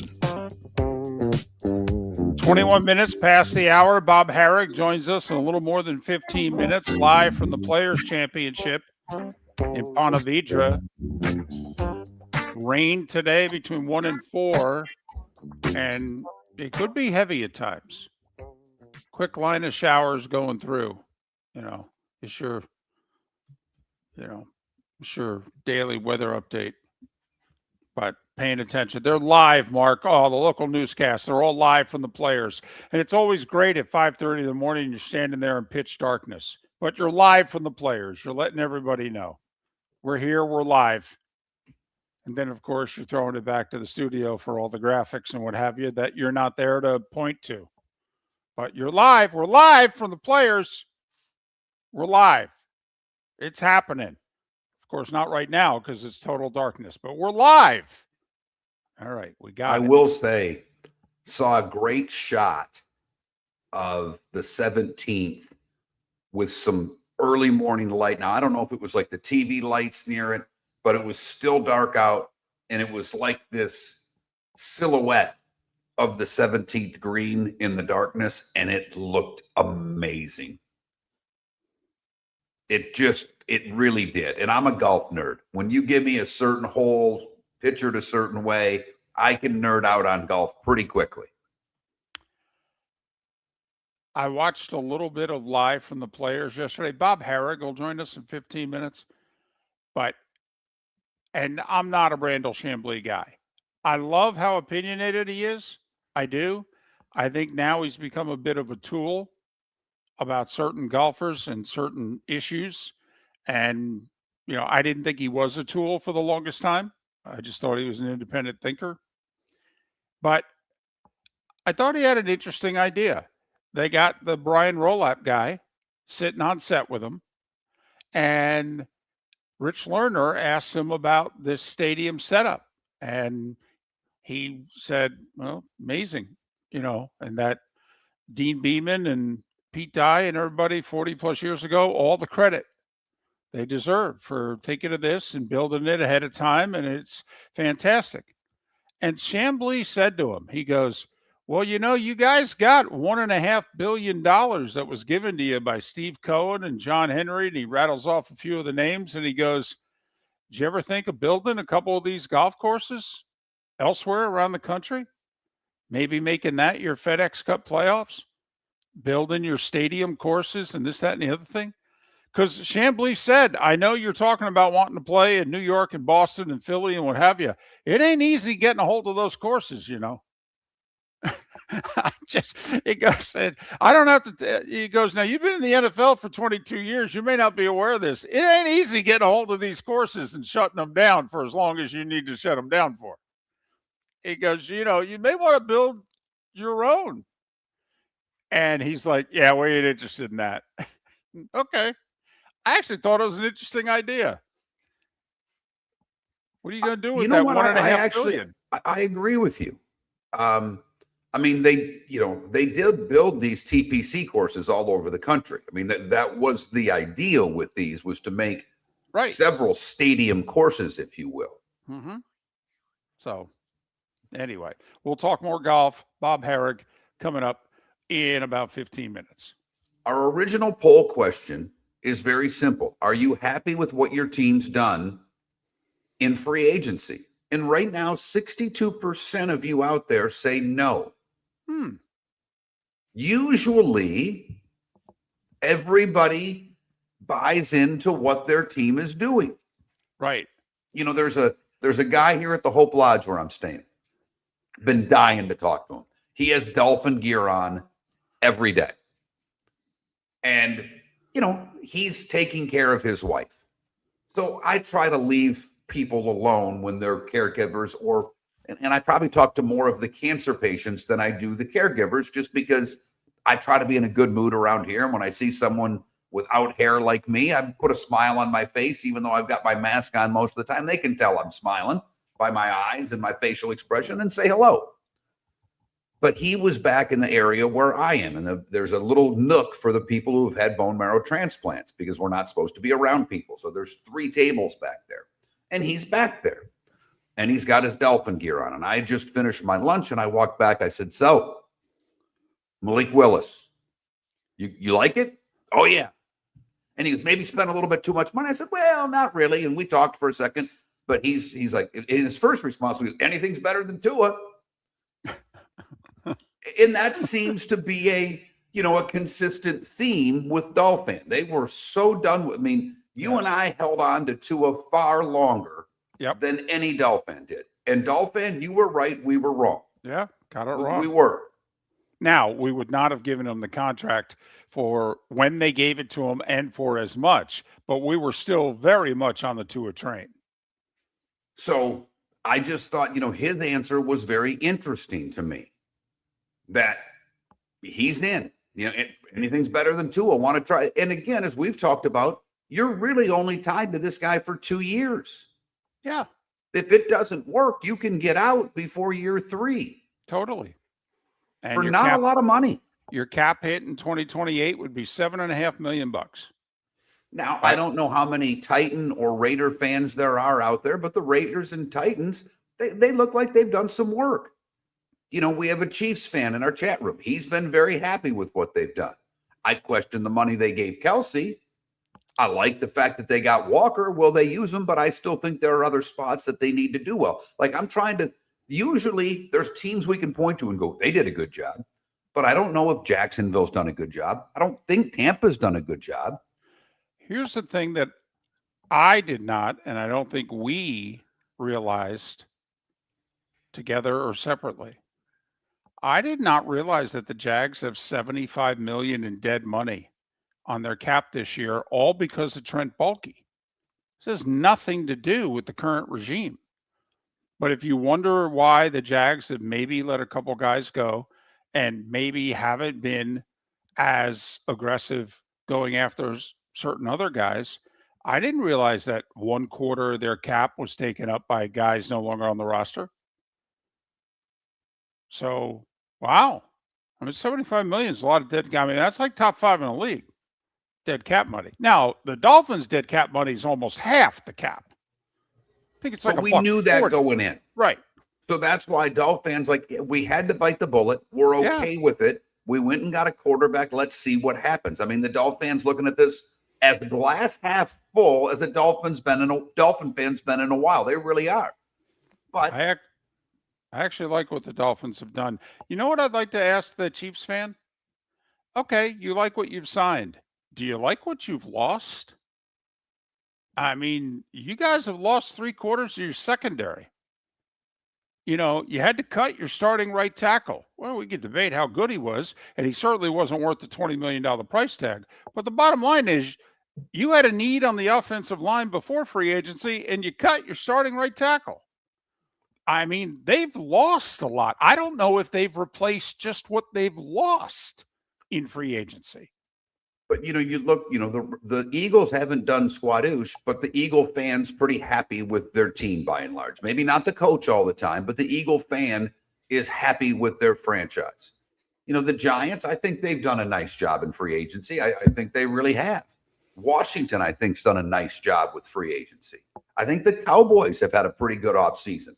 We hate to give them any credit for anything, but I think the Cowboys have done a pretty decent job. But I'm trying to think of the popular teams and why this vote is the way it is. Well, the Packer fan can't be very happy with what they've done.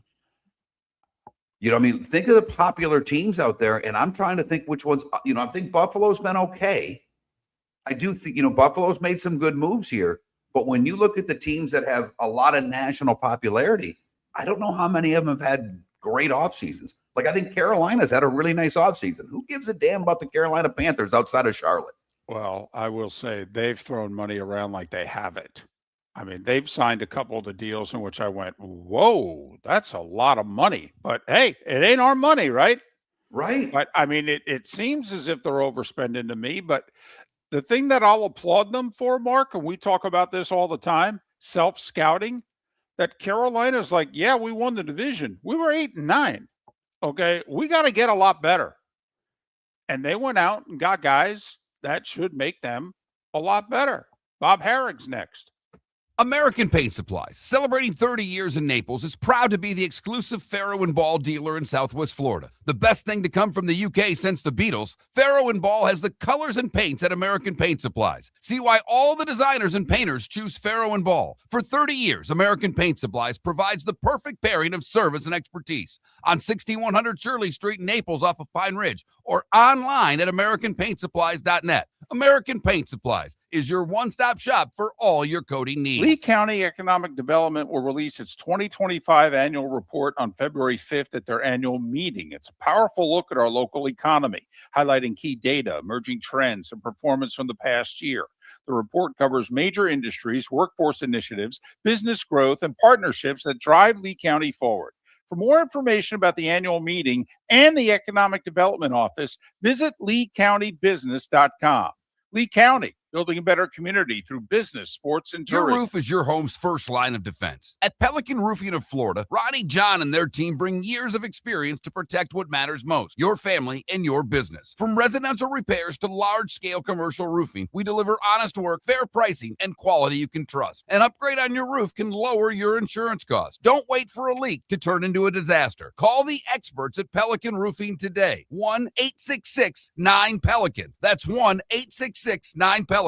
Online at PelicanRoofingCompany.com. CCC 1332512. Let's talk the big differences between Floor Meisters and the big box store that sells flooring. Floor Meisters is family owned. They do flooring, not doors, nuts and bolts, or weed killer. They specialize in it. They know it. Floor Meisters backs their installer, so if there's ever an issue, good chance the boss, TJ, will come out and make it right. Floor Meisters prices beat the box stores every day of the week. When you think flooring, think Floor Meisters in Naples. FloorMeisters.com. Real people, real prices, real quality selection. The Floor Meisters, just keeping it real. This is Miller and Moulton.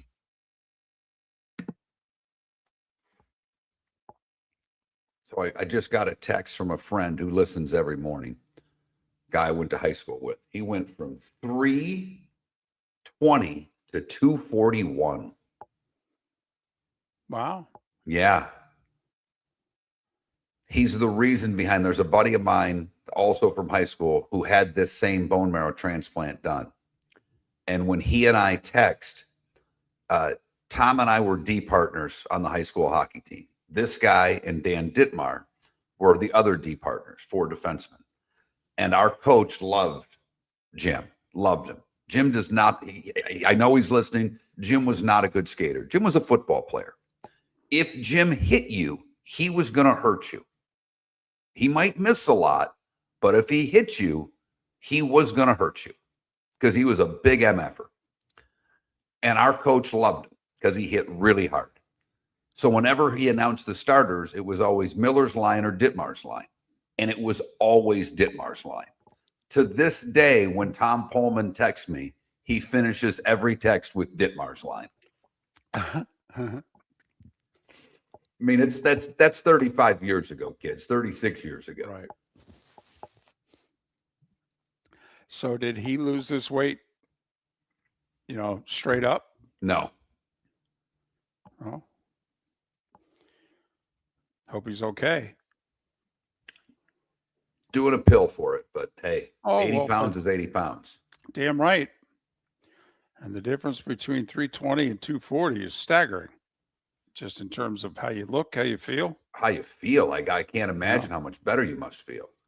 I don't know why the Broncos haven't signed anyone. I don't. Now, I think Pat would say, no, I'm not going to get into that, guys. But I think Pat would say they're playing the Belichick game, that they're going to probably get guys on one-year deals and that type of thing. See, I don't know. You keep wanting a tight end, Ambient. I think Ingram can play. The running back situation, I don't get. Now, they could draft one. Sean Payton doesn't like to run anyhow. Now, I will say this. The Broncos have 18, 19 million in cap room? I know you can get creative, but who on their team can they get creative with and get themselves a lot of cap space by restructuring? To me, if they would have gone, and you don't have to spend a lot of money for this, and they might be able to draft one, I would get it. I think last year Sutton and Mims proved that that's a pretty good 1-2 punch. I might want a little more depth at receiver and find a third guy, but you don't have to spend much for that. Yeah. If I were I don't trust Evan Ingram. He's inconsistent. He can't stay healthy. I would sign Goddard if I were the Broncos. He's a very solid tight end. Remember, you got to call our guest, Raj, if you haven't done it. So it's ringing now. Thank you, sir.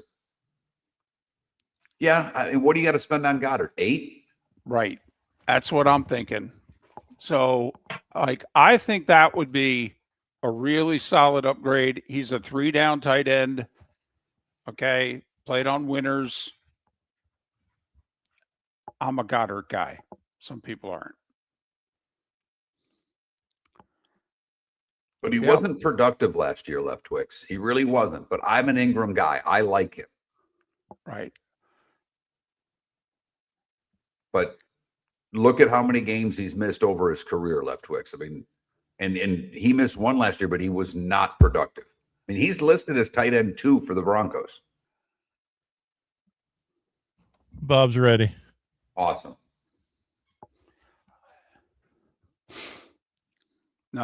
Russ is off the books.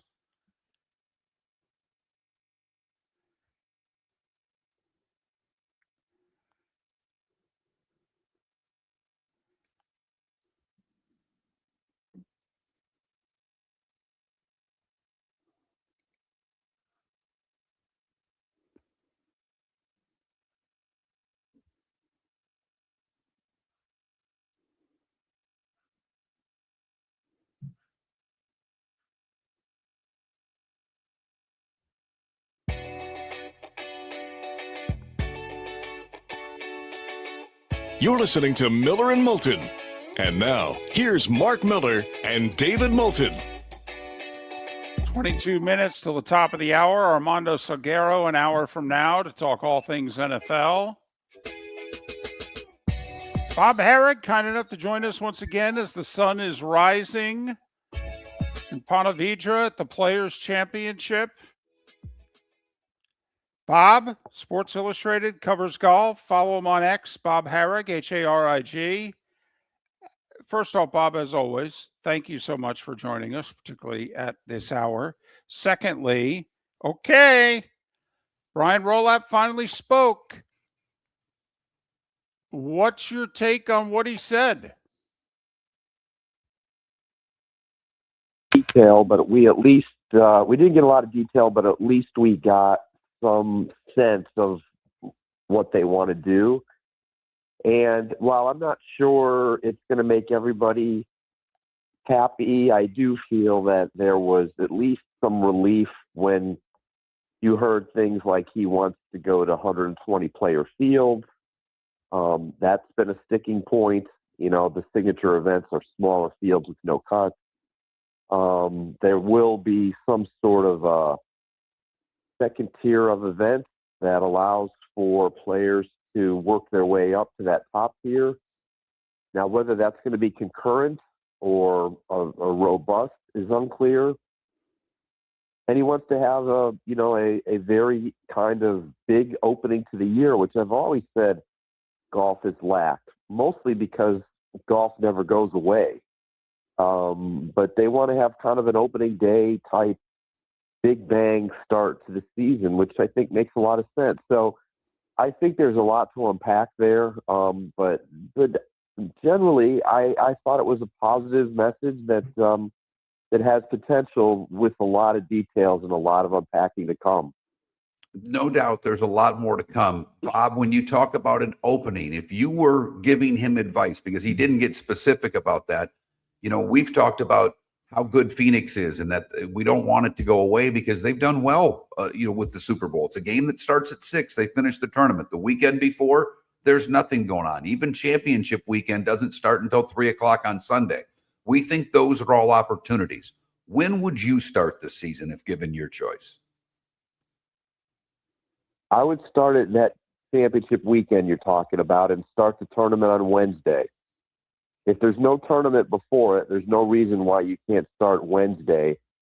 And I would probably play it in Palm Springs because the weather is almost guaranteed to be good there. I think you want a good weather location where, the rest of the country can sort of be mesmerized by the scenery, the desert, the sun.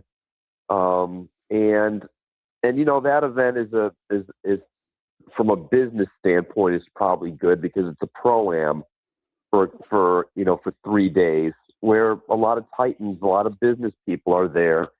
I don't think that's the worst way to start. I mean, Phoenix would be a good way to start too, but you don't wait till the week of the Super Bowl to do it. So if it's important for them to play Super Bowl week, I'd leave it alone.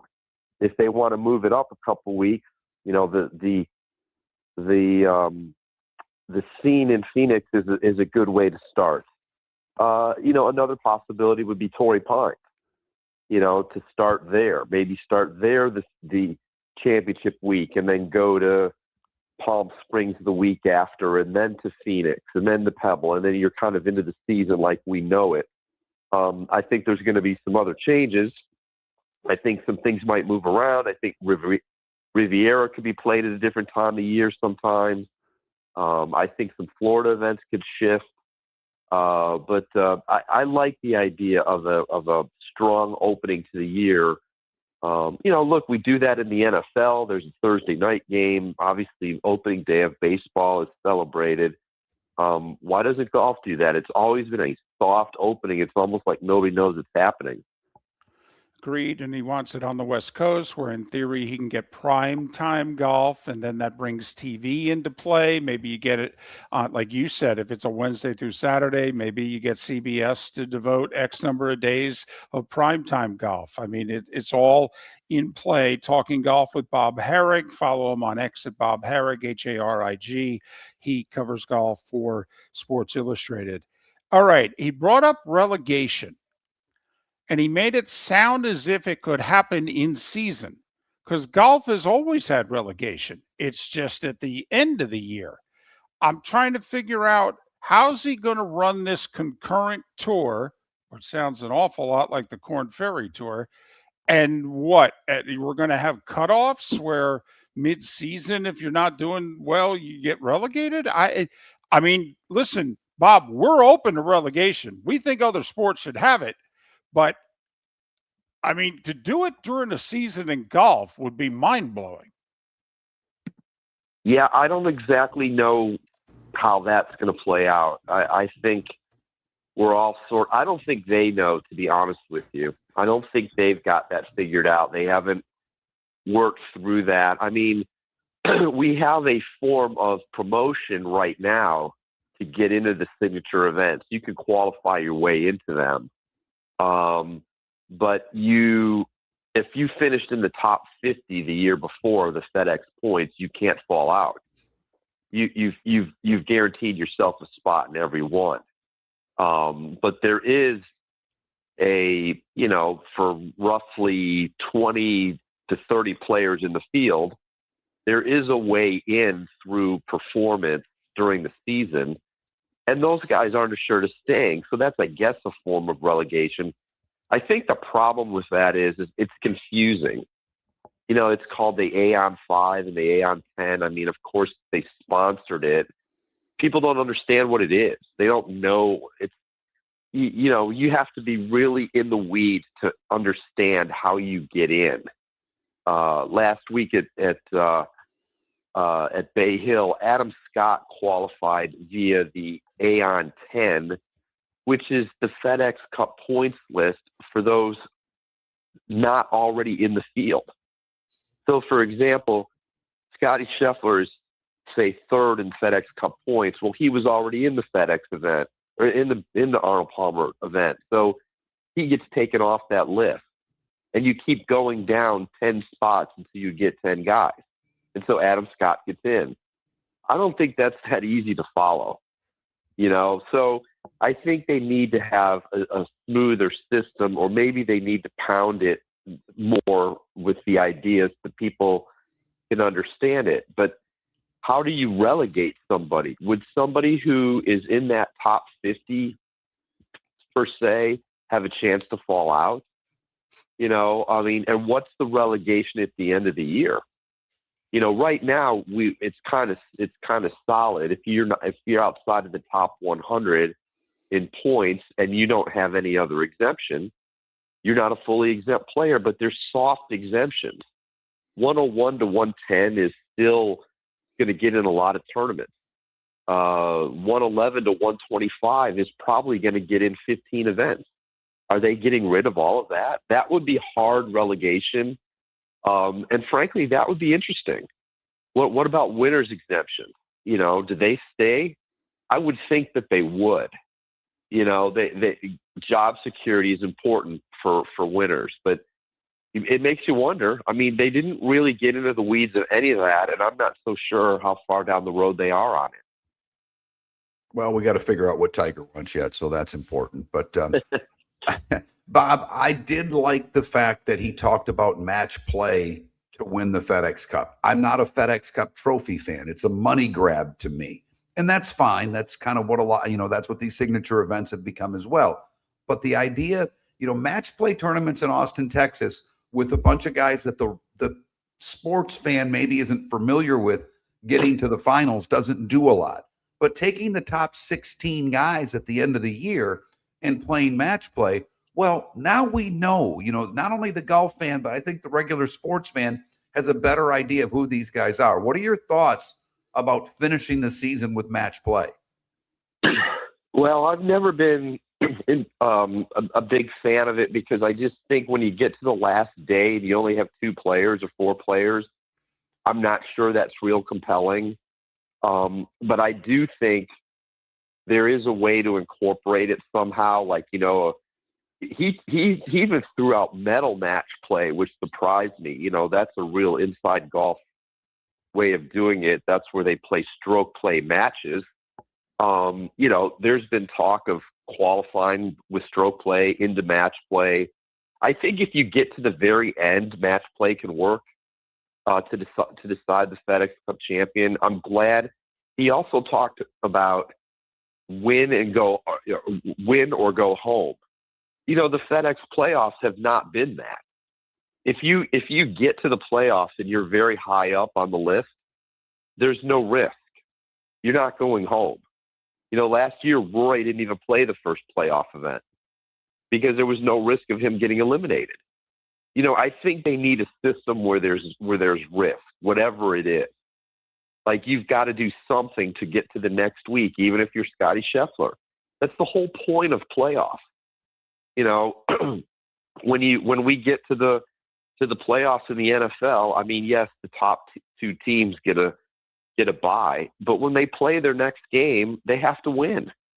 You know, in golf, there's a way they could do it where, you know, look, the way it is right now, the top 70 go to the first event. Well, the top 50 in points after that go to the second event, but it's based on the whole year. Why not make it the top 50 in the tournament go to the next event? Even that isn't huge risk. You only have to beat 20 guys, but at least you have to do it. You know, like right now, it's like those guys can just show up at the first playoff event, which is now in Memphis, and kind of just, you know, go through the motions. If they don't have it, they don't have to grind because they know they're assured of getting to the next week. Only those guys at the bottom are playing for anything. So it sounds to me like they might be looking at blowing that up as well. And if match play is part of it, I'm intrigued to see what they come up with. Yeah, there's a rumor out there that they might take 2 or 3 marquee courses and actually make them the FedEx Cup playoff and not necessarily, you know, TPC Boston or Memphis, or, you know, that they might take one of the West Coast courses or one of the Florida courses and make them part of the playoffs. And that would be interesting. Talking golf with Bob Harig. Listen, he's asking a lot of these players. He's talking about 21 to 26 tournaments. I mean, we know, Bob, these guys play 15 tournaments. And then there's 4 majors, the players. There's a Ryder or a President's Cup every year for the top players. I mean, that's 21. That's not talking the 3 FedEx Cup playoff events. That's 24. God forbid it's an Olympic year, Bob. Golfers don't play this much. And now with the money they're making, they really don't have to play this much. Does he have an answer as to how he's going to get guys to play more?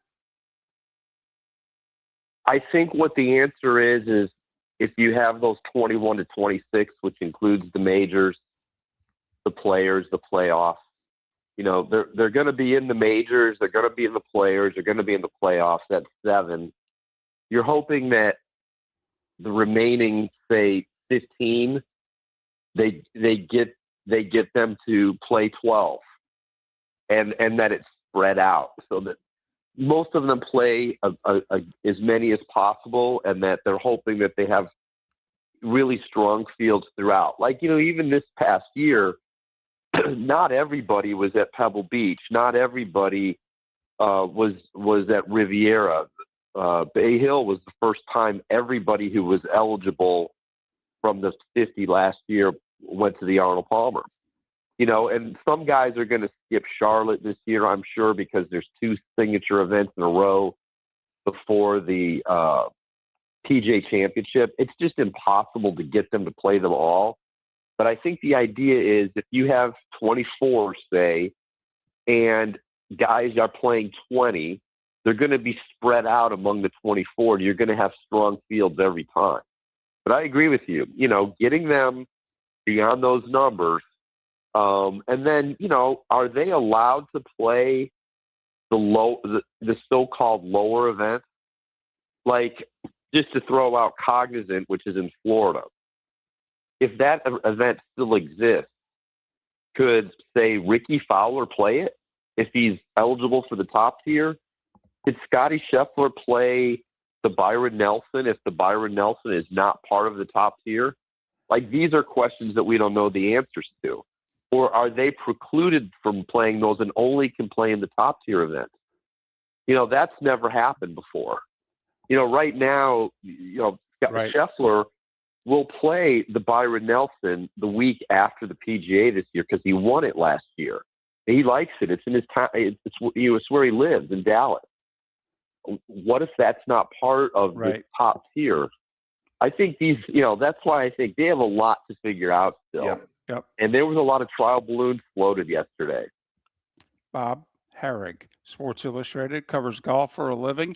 At the Players, Ponte Vedra Beach, sun is coming up. Guys beginning to tee off. Bob, have a great week, and thanks for joining us. Thanks for having me. Be well.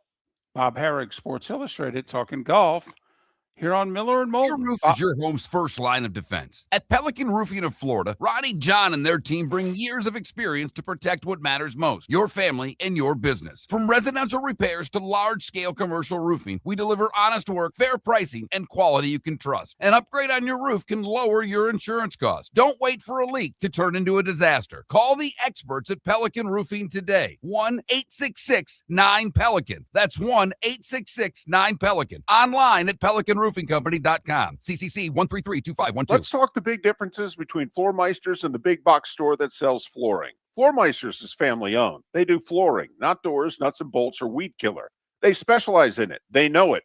Floor Meisters backs their installer, so if there's ever an issue, good chance the boss, TJ, will come out and make it right. Floor Meisters prices beat the box stores every day of the week. When you think flooring, think Floor Meisters in Naples. FloorMeisters.com. Real people, real prices, real quality selection. The Floor Meisters, just keeping it real. Lee County Economic Development will release its 2025 annual report on February 5th at their annual meeting. It's a powerful look at our local economy, highlighting key data, emerging trends, and performance from the past year.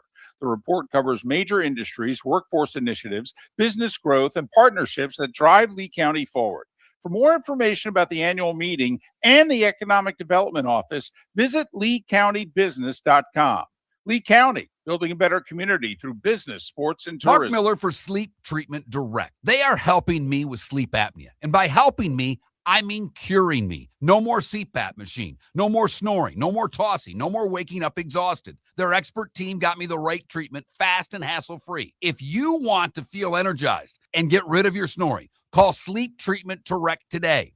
444-1741. That's 239-444-1741. Sleep Treatment Direct. Sleep safe and sound. American Paint Supplies, celebrating 30 years in Naples, is proud to be the exclusive Farrow & Ball dealer in Southwest Florida. The best thing to come from the UK since the Beatles, Farrow & Ball has the colors and paints at American Paint Supplies. See why all the designers and painters choose Farrow & Ball. For 30 years, American Paint Supplies provides the perfect pairing of service and expertise on 6100 Shirley Street in Naples off of Pine Ridge or online at AmericanPaintSupplies.net. American Paint Supplies is your one-stop shop for all your coating needs. At the Diamond District, we have that one-of-a-kind ring that she's been dreaming of.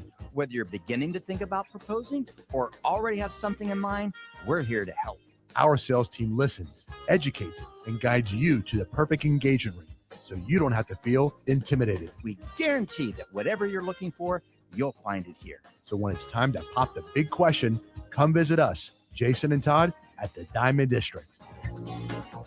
At the Diamond District. This is Miller and Moulton.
Is Duke still favored by 19.5 over Florida State? Because That seems like a lot of points to me.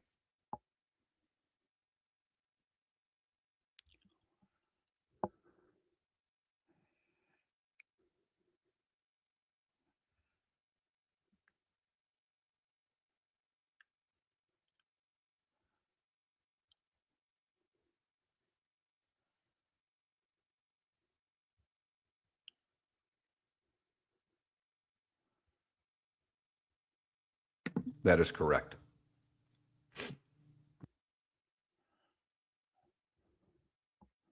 How much money you want? I mean,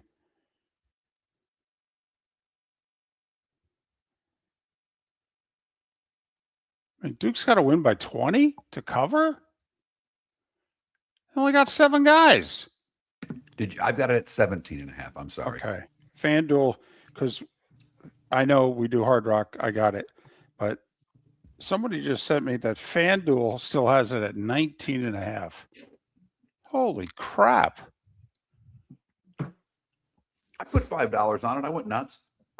Good.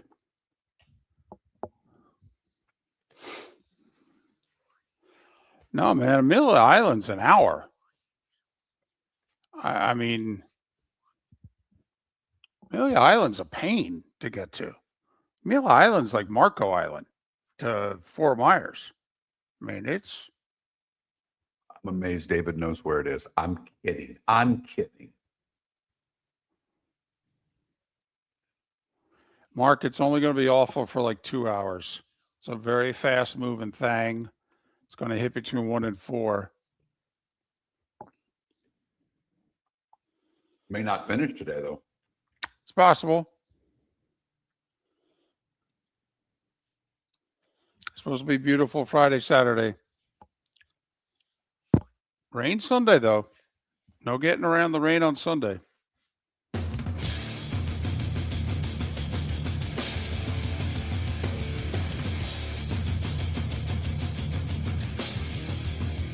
You're listening to Miller and Moulton, coming at you from the Floor Meister Studios. Floor Meisters, keeping it real. And now, here's Mark Miller and David Moulton. Halfway home, at least in Jacksonville, Tampa, St. Pete, Fort Myers, Naples. Final hour of the show. Live Oak Lake City and surrounding areas. Port Charlotte, Venice and surrounding areas. Miller and Moulton. MillerandMoulton.com. Miller_Moulton on X. You can always listen to the show. Twitch.tv/Miller and Moulton. YouTube.com/Miller and Moulton. There are apps that we're on as well. Yeah, I've got to tell you, you're a creature of habit. It's the last hour in the Fort Myers Naples market as well. I know. I realized it as I was saying it. Yep, they took us off the air. I mean, you know, I get it. We do this. We've been doing it a long time. There are certain things that we say. Yep. If Pelican Roofing of Florida ever leaves and I got to get a new text line sponsor, I'm going to be a mess for a month. So I'm not blaming. I'm just merely saying we get used to what we say on this show. Exactly. I mean, Bob Harig just joined us on the American Paint Supplies Hotline, your one-stop shop for all your coating needs. If we end up with a new one of those one day, American Paint Supply is going to be getting a lot of love for weeks after they're done spending money with us. So, yep, you are right. I enjoyed the talk with Bob. I did want to get one more question, and we just ran out of time because I am curious of who he thinks is going to win this week. I really am. Scotty Scheffler is not playing his best golf. His iron play the last few weeks has been poor. Rory's got a bad back. They are the two big favorites. And they're both, for different reasons, I don't think at their best right now. Like, I have trouble believing Rory can win with a bad back. He could surprise us all and play great. So who's out there that can win this? Because as you and I were talking before the show, the last 6 years, this tournament's been, Scheffler's won it a couple times, Rory's won it in there, but the best players win this tournament. So to think of a guy who's, 60-1 winning this would be a hell of a surprise. So does that mean you're thinking Morikawa? Reading a lot of stuff. Now that I'm doing this fantasy golf, there are a lot of people high on Morikawa this week. Okay. I think Oberg's playing really well. last couple of weeks. His game, he's found his game. That's where I went. I did not go Morikawa since I'm doing fantasy golf now, but not to beat it, not to beat this down. I know not everybody's into golf, but it is the players. And, I don't call it the fifth major, but it is obviously a tournament that more people watch than others. We're familiar with the course.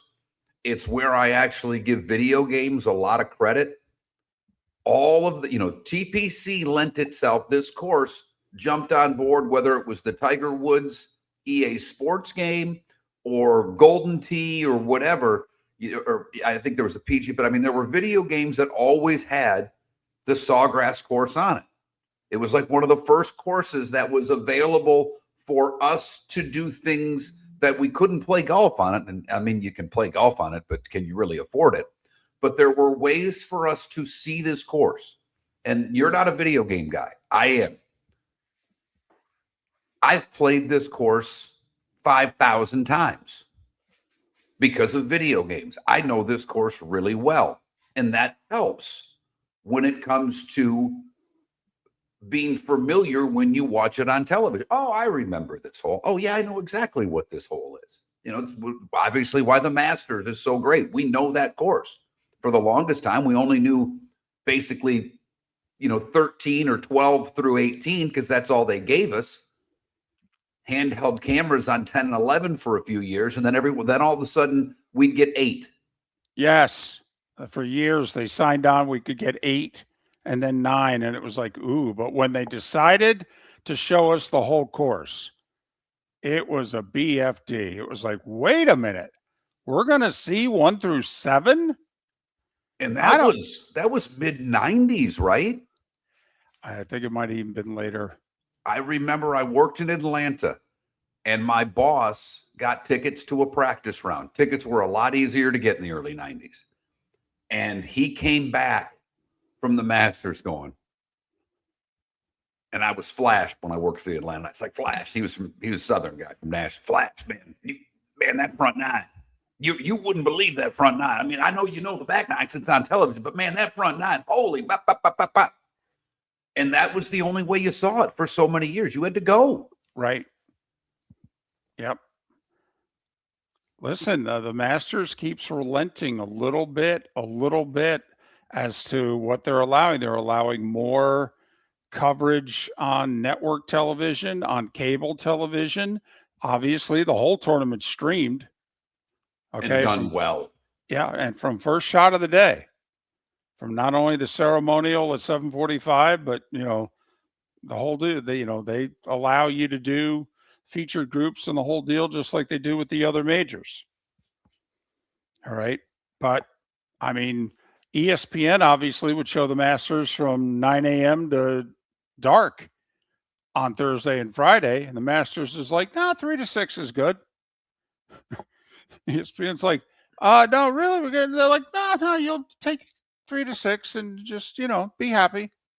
I didn't realize, and I don't recall off the top of my head, and that's my fault, the company that got into this, but the gentleman who runs the company was at the Masters and realized that there's no real hospitality there. I mean, if you think of a golf tournament, there are huge hospitality tents. There are now suites, but there are areas that we, the public, can't go to because they're reserved for big corporate sponsors. Well, at the Masters, there's none of that. Correct. There's one place for people for where we as a patron cannot go. It's the clubhouse. It's where the members can go. And the members are allowed there, and the rest of us can go anywhere else. And he saw an opportunity to bring in his big corporate sponsors. And I think a lot of you have heard of it. It's called the Double Eagle Club. It's not on property. It's across the street. They've bought a building, and it is where they bring a lot of high rollers. I actually know a couple people that have gone, and it's, what you would expect, the drinks, the food, all of the hubbub that would go with it. You can buy your way in there. But what I didn't know is they consulted the Masters for the name. They gave them 3 names to choose from. They were hoping the Masters would pick Double Eagle, and the Masters did. And I never knew that I knew of the Double Eagle Club. I was aware of it. I knew it was a high roller, big money thing, But I didn't realize that even that across the street, not on property, was decided. The name was decided by the folks at Augusta National. CBS had to get permission from Augusta to start using the tracer. CBS had done the tracer for a year and a half. And the Masters folks had obviously watched it on regular tour events. And they were like, I don't know. And then when they agreed to it, it was like, okay, what color? Because, and I don't know if it's changed now, but originally when CBS was first allowed to do tracer for the Masters, the color that the Masters wanted was different than the color that CBS used for the other 20 plus golf tournaments that they televised. Of course it was. Of course it was. But it's what they wanted. Exactly. Yes, sir. Vern's not the only one that can say that on these grounds. Yeah. Well, what was you like? Is it Peter? Who was the guy that did 15? The British voice at the Masters for years. You thinking of Osterhaus? I'm talking about when 86 when Jack made eagle on 15. Oh, well, that was Ben Wright. Ben Wright goes, yes, sir, there. Just watched it the other day. I mean, he did. Vern gets all the credit for yes, sir. I get it. But when he hits the iron shot on 15, Ben Wright says there have been 3 eagles in the last 2 groups on 15. Boy, could Jack use one here. He sticks the iron and he says he has a chance. And when he makes the putt, Ben Wright says, yes, sir. Mm-hmm. He did. Just a little footnote. He did. And Vern was asked in an interview late in his career about that. And he looked at the interviewer and said, what are you talking about? And the interviewer played him the clip. And Vern was like, maybe it was stuck in my head.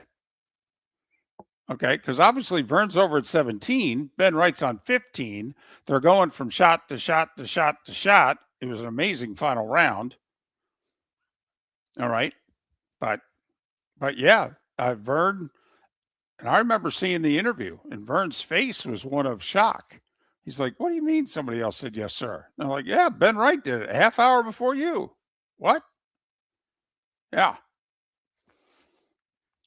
I never realized that. And I know maybe you brought it up, but I'd probably forgotten.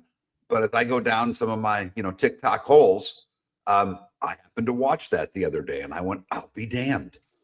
Yeah. 3-2-3, 15, 16, 17 for Jack. Yeah. Well, then there's that.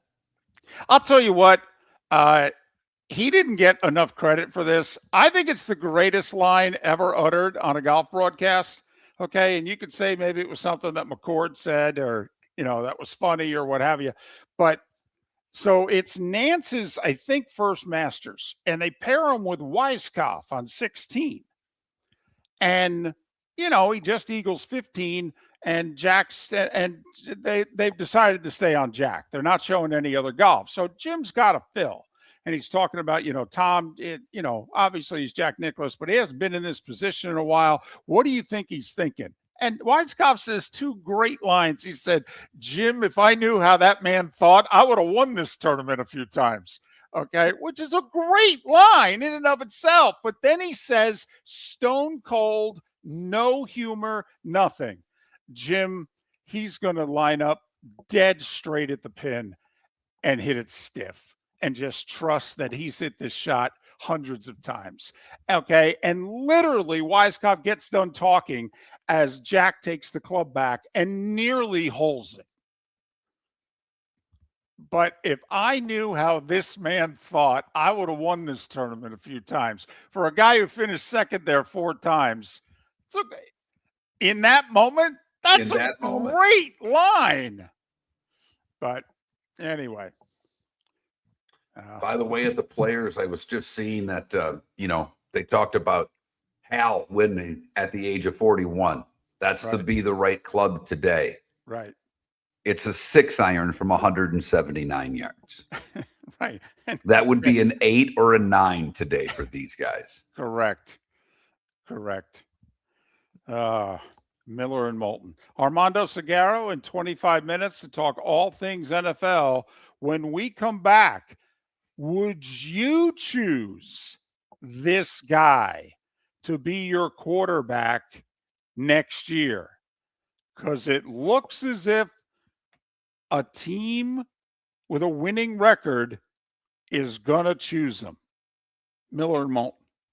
Your roof is your home's first line of defense. At Pelican Roofing of Florida, Ronnie John and their team bring years of experience to protect what matters most, your family and your business. From residential repairs to large-scale commercial roofing, we deliver honest work, fair pricing, and quality you can trust. An upgrade on your roof can lower your insurance costs. Don't wait for a leak to turn into a disaster. Call the experts at Pelican Roofing today. 1-866-9-PELICAN. That's 1-866-9-PELICAN. Online at pelicanroofingcompany.com. CCC 1332512. Let's talk the big differences between Floor Meisters and the big box store that sells flooring. Floor Meisters is family owned. They do flooring, not doors, nuts and bolts, or weed killer.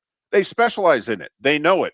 Floor Meisters backs their installer, so if there's ever an issue, good chance the boss, TJ, will come out and make it right. Floor Meisters prices beat the box stores every day of the week. When you think flooring, think Floor Meisters in Naples. Floormeisters.com. Real people, real prices, real quality selection. The Floor Meisters, just keeping it real. American Paint Supplies, for nearly 30 years, is your one-stop shop for all your coating needs. If you are a designer, a contractor, a professional painter, or a weekend warrior, American Paint Supplies is the place where experts go to get expert solutions. At 6100 Shirley Street in Naples off of Pine Ridge, American Paint Supplies delivers the best solutions with the best products with the best support. Meet Gene and his team today at American Paint Supplies. Call 239-566-2700. That's 566-2700 or online at AmericanPaintSupplies.net. Spring training is a big win for Lee County. Beginning next month, we will proudly host the Boston Red Sox and Minnesota Twins right here in Southwest Florida. It's more than great baseball. It's jobs, visitors, and $69 million in tourism impact for our local economy. Get your tickets at RedSox.com and Twins.com. Be part of something that strengthens our community. Lee County, building a better community through business, sports, and tourism. This is Miller and Moulton.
$19 pills.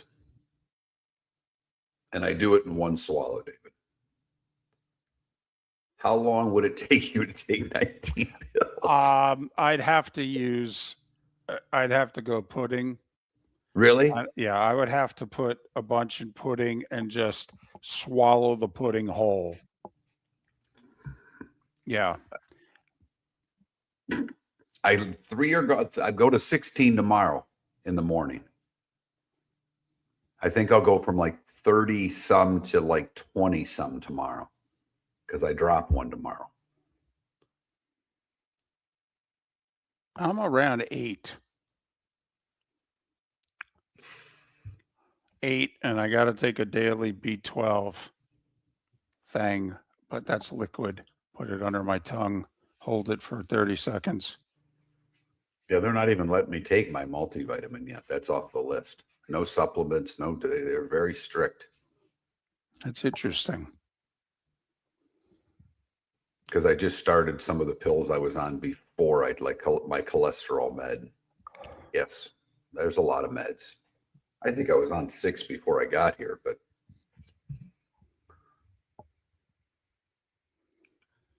tis what it is. Hey, it's working, man. Hey, I've got no complaints.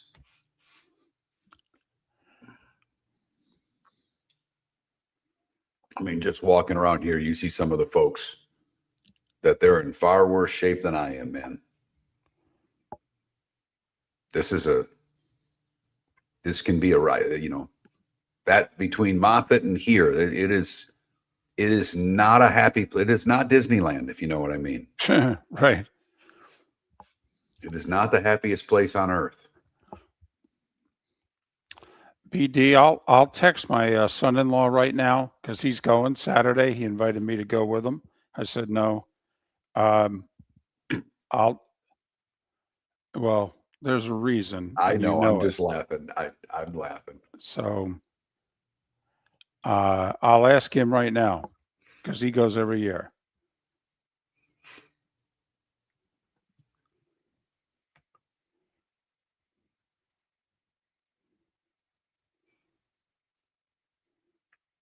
By the way, shrimp has caught crab for what it's worth. Really? Crab had been leading throughout. That's what I voted because and was particular when I gave my reason. It's stone crab. On that list, if I could have one thing, I would go stone crab first. I would probably go lobster second. And then scallops and shrimp would be a real toss-up because I love both. Jotharian and Michael are both right. Taco Lou is best taco joint I've ever been to in my life.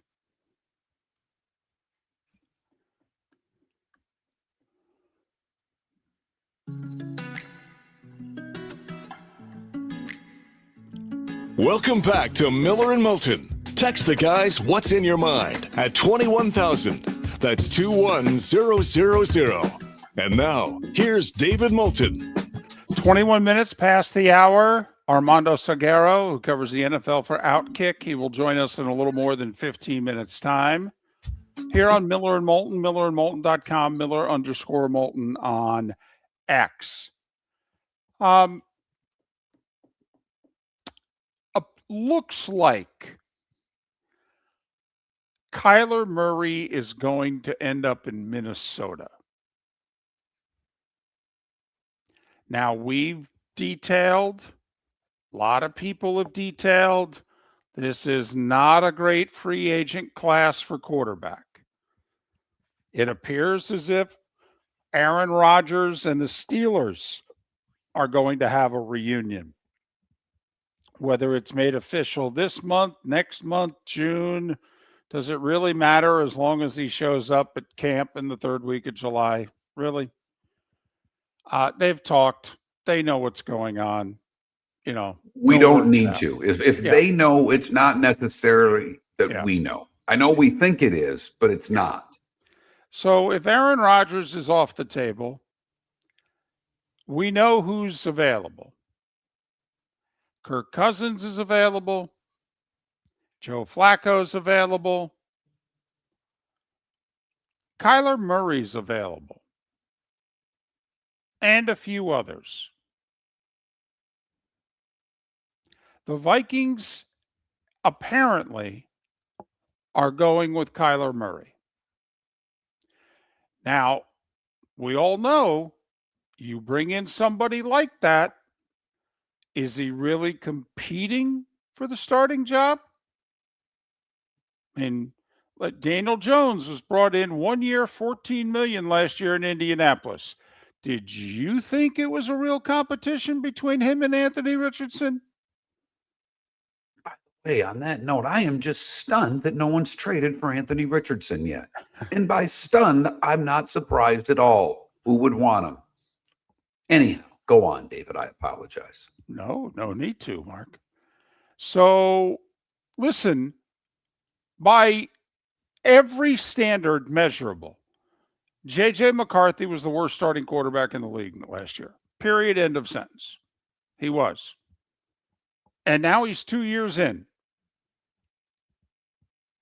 The Vikings are a winning team.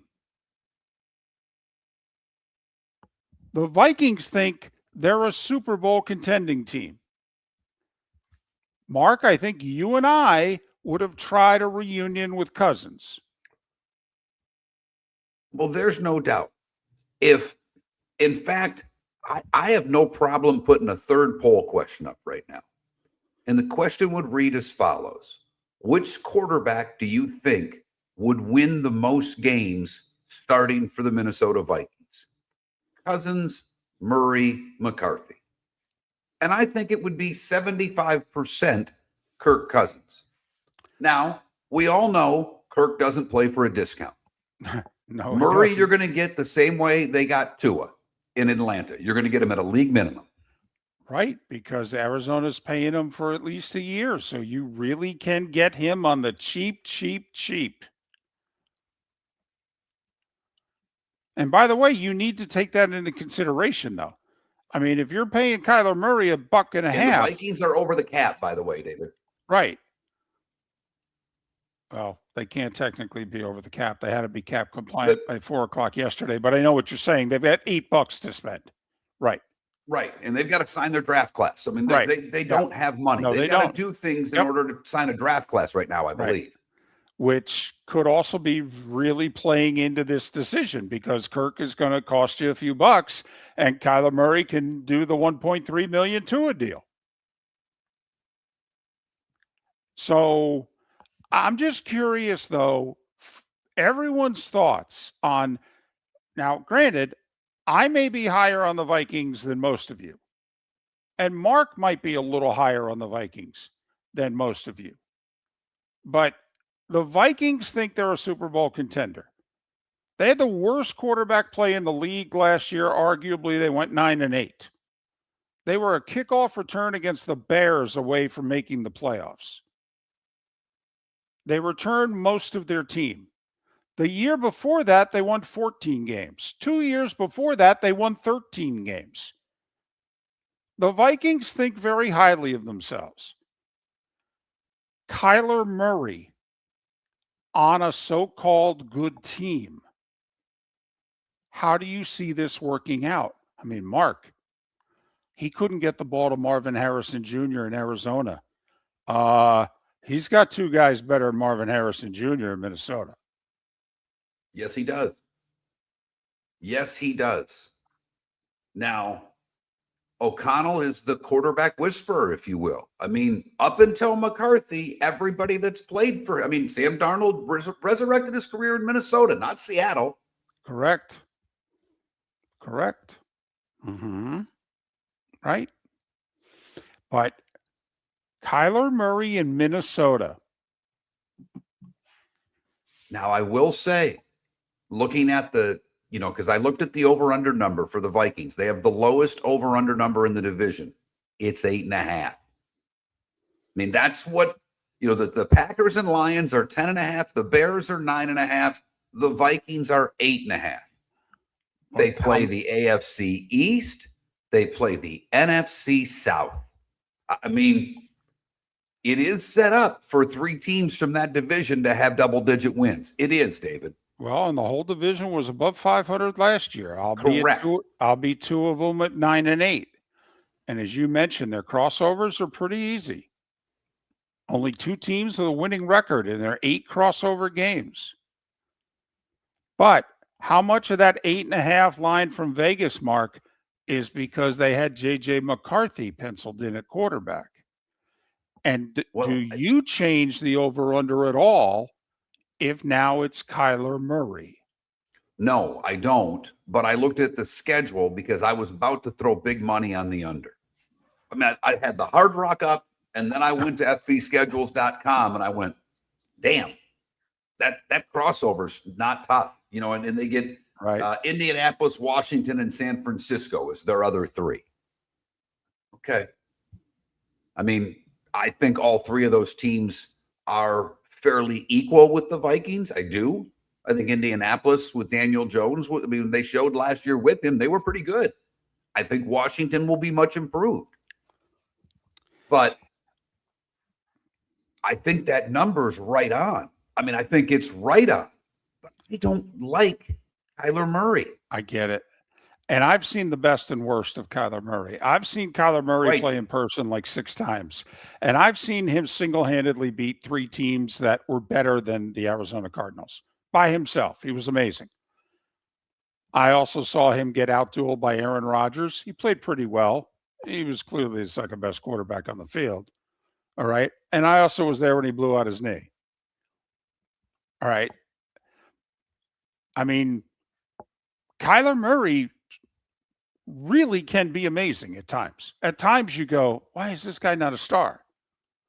And at times you watch him play and go, why is he even playing in this league?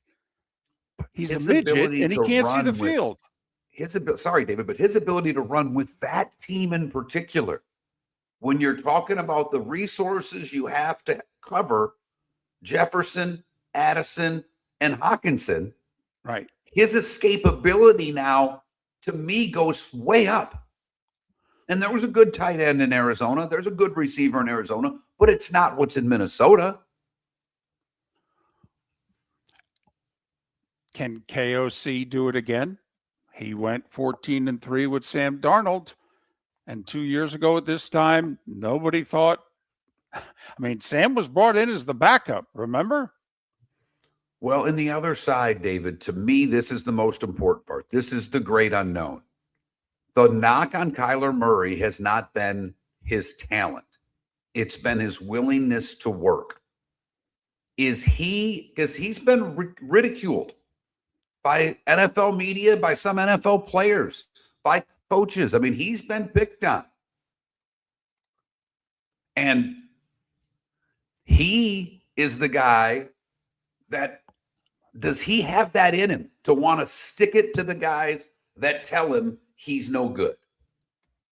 And The Cape Coral Police Department is growing, and they want you to be a part of it. Bad. They're hiring Bad. new officers. Starting pay is between $74,000 and $90,000, depending on your experience. And with a $10,000 hiring bonus, you could be making $100,000. Enjoy paid holidays, off-duty details, plenty of OT opportunities.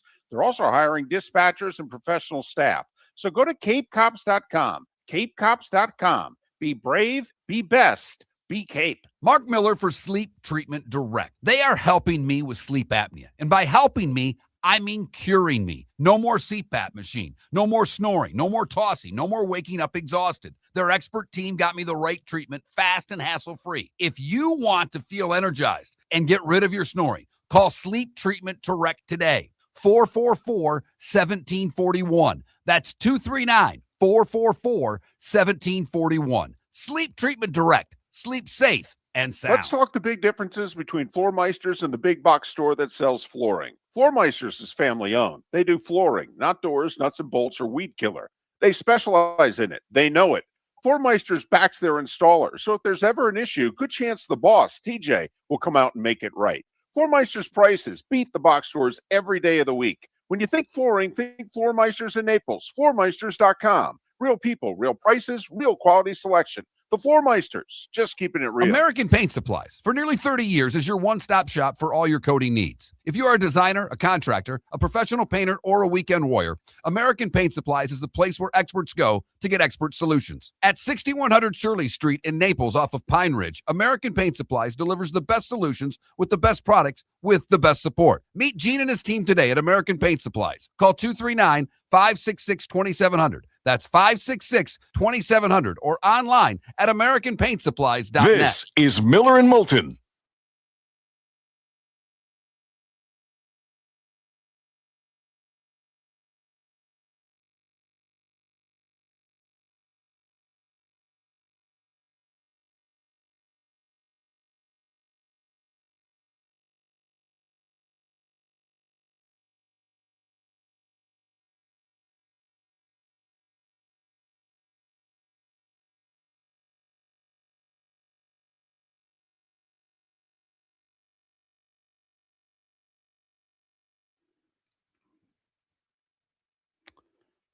All right.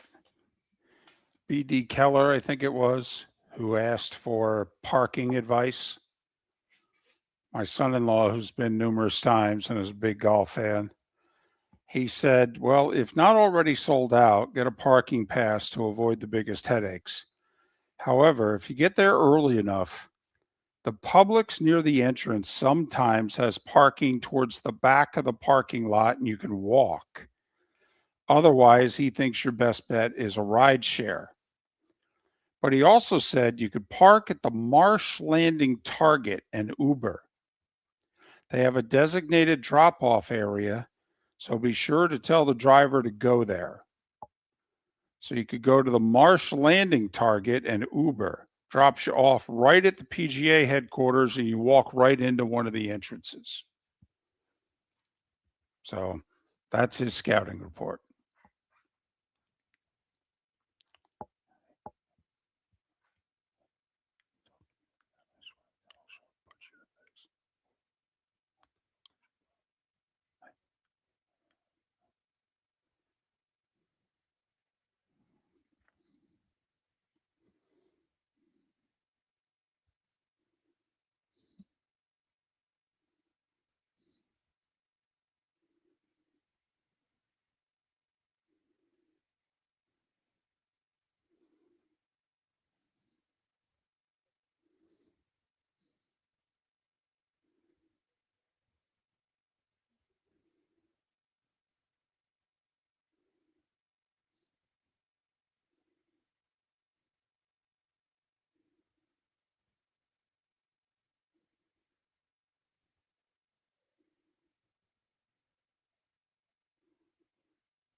Hey, sorry about that. That's all right. You thought it was the end of the hour. You confused me. I know. I tried to help and screwed it all up. Did you answer all the questions for you in there? I answered the parking one. What do you think of Sonny Styles? I'll answer it for him. He hates him. He thinks he's the most overrated player in this draft. He said it a couple of times. I'm not being a jerk to Theory, but I can speak for David.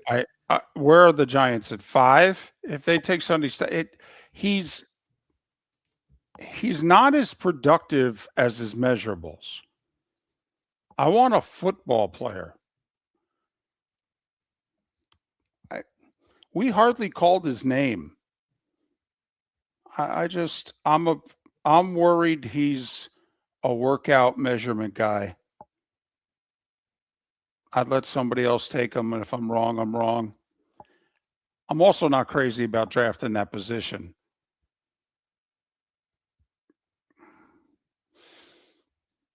I mean, no offense. I'd take the tackle from Miami.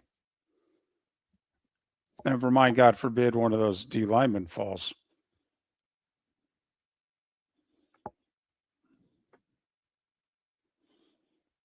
Left Twix, I'll bet you Love doesn't make it to the Giants. How about that?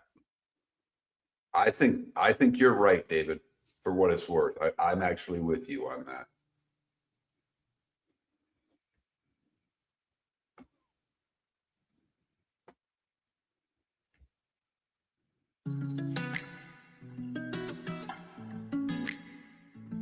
Welcome back to Miller and Moulton. Text the guys what's in your mind at 21,000. That's 21000. And now, here's David Moulton. 22 minutes till the top of the hour. Miller and Moulton. MillerandMoulton.com. Miller_Moulton on X. Hope to catch up with Armando Salguero, who covers the NFL for Outkick, coming up here momentarily. Miller and Moulton with a few poll questions today. I did not Okay. put the Vikings one up yet. No. I can let it fire, or I can save it for tomorrow for that matter. But are you happy with what your team's done in free agency? Right now, 61% are not. And I did the second one for David. It's Girl Scout Day, but we've done the damn Girl Scout cookie question like every year for the last 10. I'm over it. So it's National Baked Scallops Day. David loves scallops. He also loves shrimp. So I wanted to put David in a hard spot. It's not all you can eat, which makes a difference, I think. Because if it were all you can eat, I think you'd go shrimp every time. What's your favorite shellfish? Scallops, lobster, crab, shrimp. Crab beating shrimp. I'm very surprised. I thought shrimp would win going away. All right. This may fall under the I can overanalyze a 3-car funeral category, but does how much work you have to put into consuming the food enter into the equation at all? Or are Not you for asking? me, Okay. but I So mean, it- it could for you. I mean, I get it. Right. Well, I mean, some food it's just, just grab and eat. Okay. Like Some you're a food, shrimp cocktail guy more than a peel and eat guy because you can do more faster. well, but peel and eat shrimp, I mean, it's so easy. I mean, come on. If you can't do peel and eat shrimp, then you got a problem. You got, Armando Salguero's ready. but some of the other stuff here takes a while. And I'm just wondering, does that enter into the eating equation? Armando Salguero covers the NFL for Outkick, and you can follow him on X at Armando Salguero, Salguero. Armando, it's David and Mark. Thanks for doing this again. How are you?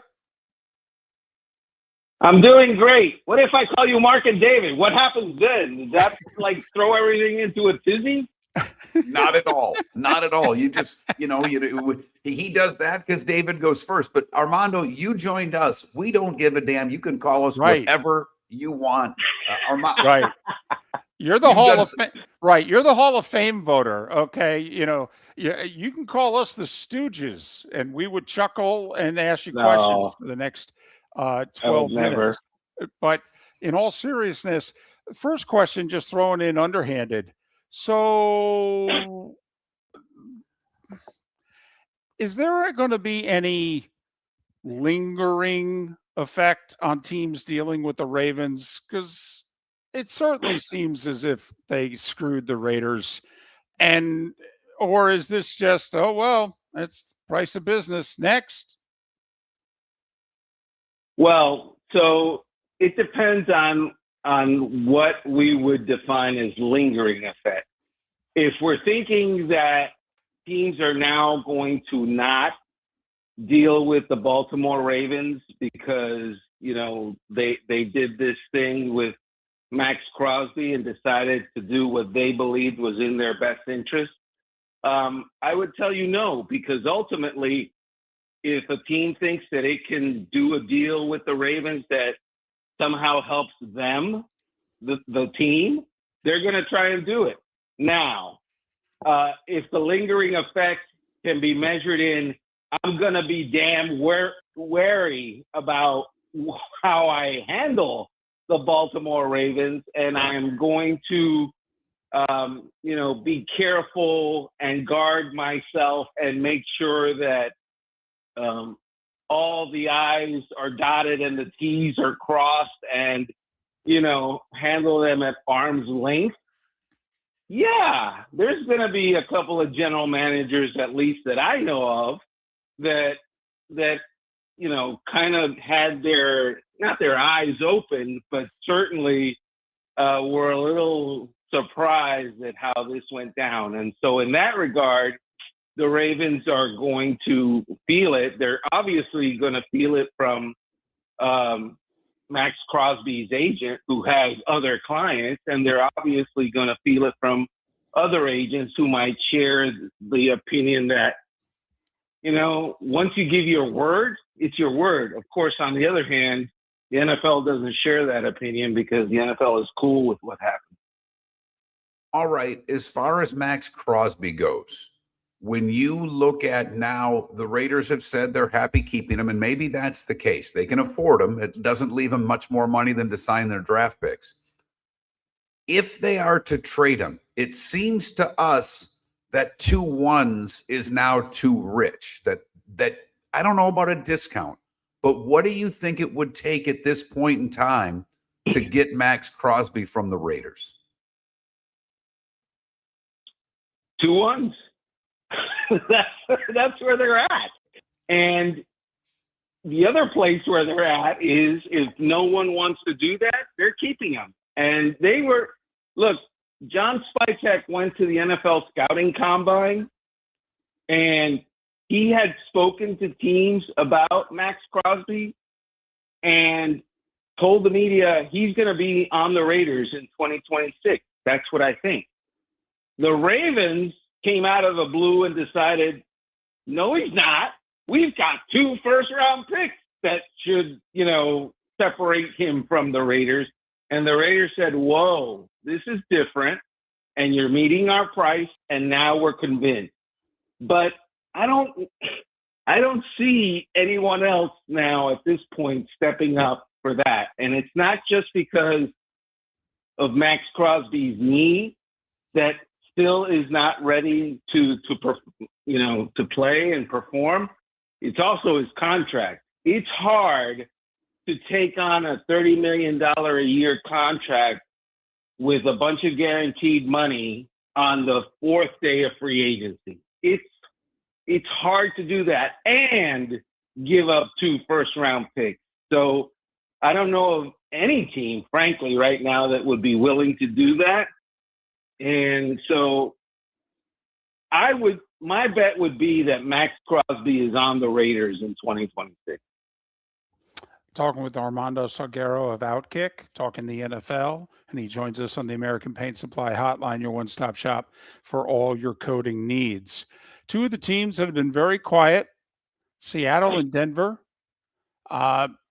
We're surprised that Seattle has lost some of what they've lost because they've got money to have kept Kenneth Walker, to have kept maybe 2 of the 3 guys they lost in the secondary. Just curious, your thoughts on 2 of the better teams in the league being so quiet, and specifically Seattle and what they've lost. Yeah, I'm not the guy that's going to second guess the general manager that built this year's Super Bowl winner, and also, if you'll recall, built the Legion of Boom Super Bowl team, because John Schneider did both of those.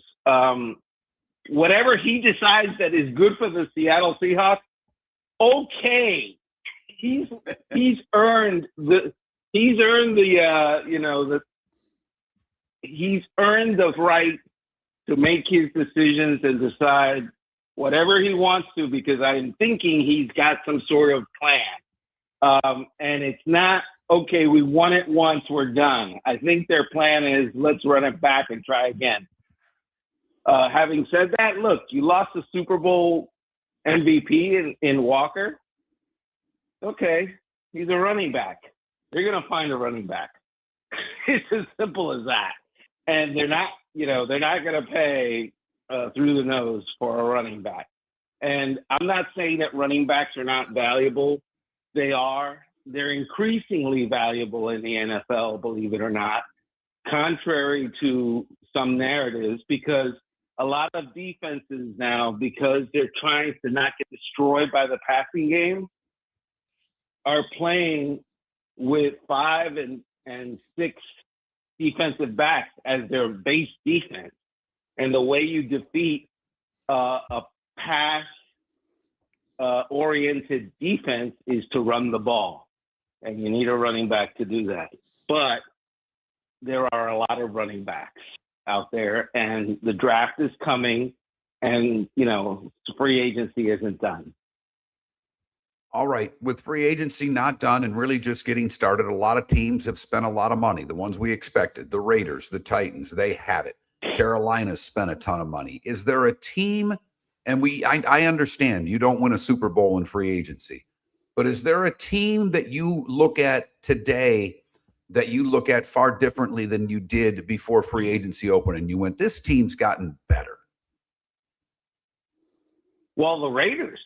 Let's start there, because look, the reason that Max Crosby didn't want to be there anymore is like 3 or 4-fold. Number one, he's sick and tired of being sick and tired. And they're a perennial loser. They've been through 3 coaches that I remember during his time. And he only joined the team in 2019. And so it wears on people. And they've gone through quarterbacks like, you know, I change underwear after showers. They just in and out, in and out, in and out. But the team that he's gone back to after being traded is different than the one that he went to, you know, when he was done, when he was in Baltimore.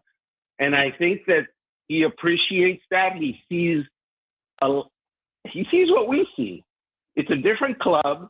They're going to have a spanking brand new Heisman Trophy winning quarterback when all is said and done in Fernando Mendoza from Miami. And there's a reason to think that, you know, they're drafting number 1 overall this year. They don't expect to be drafting number 1 overall or anywhere close to it next year. Armando, the word seems to be Kyler Murray to Minnesota. Is this because he can be had at 1.3 or 1.4 million and the Vikings have cap issues? Or do they think he's the best option out there? And, you know, we all know the narrative with Kyler. We all know the narrative with Kevin O'Connell and resurrecting Sam Darnold. And can he do the same with someone else? Just your thoughts if Kyler Murray ends up on a talented Vikings team. Yeah, all of that is true, what you said.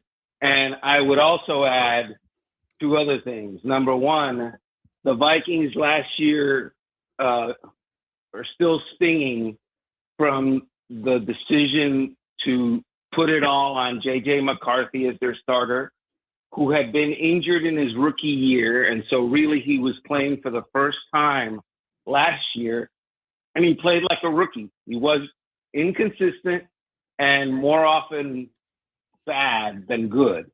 And so the Vikings had nowhere to turn, and they were a team that had previously won 14 games with Sam Darnold. Sam Darnold was a, you know, free agent unsigned, and they chose not to re-sign him. And all Sam Darnold did was go and win a Super Bowl. So you have a Super Bowl quarterback in your building. You did not sign him. You look bad. There's no 2 ways about that. And they're not going to commit the same mistake this year of just anointing J.J. McCarthy and give him a reins to an otherwise pretty good team and say, let's hope he's good. This year it's going to be, all right, we have Kyler Murray who's played, who's experienced. He's going to win the job. Let's go with that because he's cheap and we don't have to give up any draft picks for him. It makes sense. It makes all the sense in the world. We've got about a minute left. When you look at Tampa Bay, I'm disappointed with what they've done in free agency. When you look at the Bucs, where do you sit? They need a pass rusher. They need to kind of stir the pot a little bit. I know the cap situation is not good. Obviously, they tried to keep Mike Evans. He agrees that they needed to stir the pot a little bit because he wanted to stir the pot a little bit. He wanted a change of scenery. The Bucs offered him comparable money to stay in Tampa, and yet he still wanted to go to the San Francisco 49ers. That's not a good look for the Bucs because he's an all-timer, and he's basically telling you, I believe in this team to give me the best end of my career as opposed to the team that I've been on for a dozen years. And not just the team, but the offense. Right. Because, too much too much change there. It's not looking great right now. Armando Salguero from Outkick. Follow him on X at Armando Salguero, Salguero. Armando, thanks so much. All right, guys. See ya. The Cape Coral Police Department is growing, and they want you to be a part of it. They're hiring new officers. Starting pay is between $74,000 and $90,000, depending on your experience. And with a $10,000 hiring bonus, you could be making $100,000. Enjoy paid holidays, off-duty details, plenty of OT opportunities. They're also hiring dispatchers and professional staff. So go to capecops.com. Capecops.com. Be brave, be best, be Cape. Spring training is a big win for Lee County. Beginning next month, we will proudly host the Boston Red Sox and Minnesota Twins right here in Southwest Florida.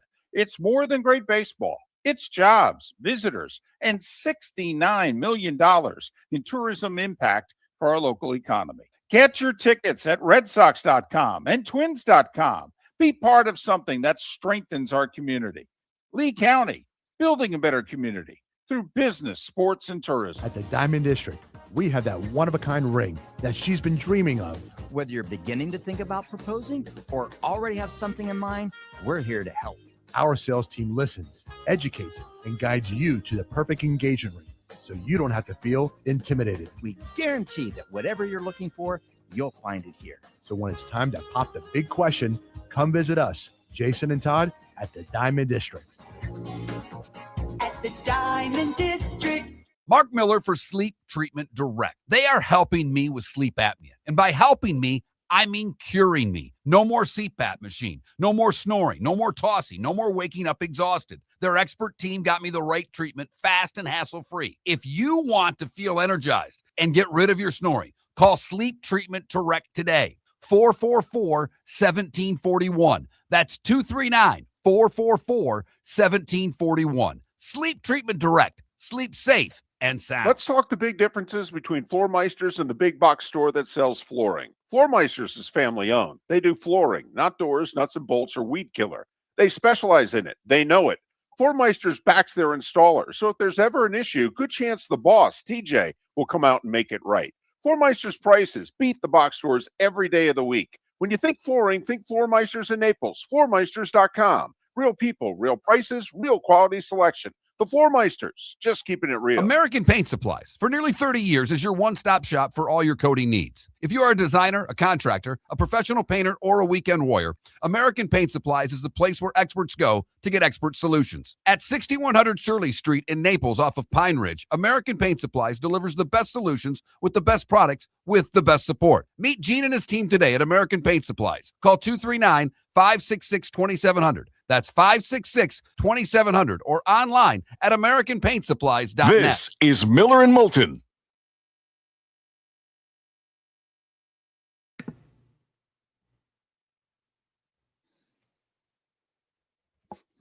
Just got a text. Chuck Bass, whoever that is, on X. Kessel sent it to me. Mike Evans would rather play for NFL Chernobyl, pay 40% more in taxes, and smell homeless blank every day than spend one more season with Todd Bowles.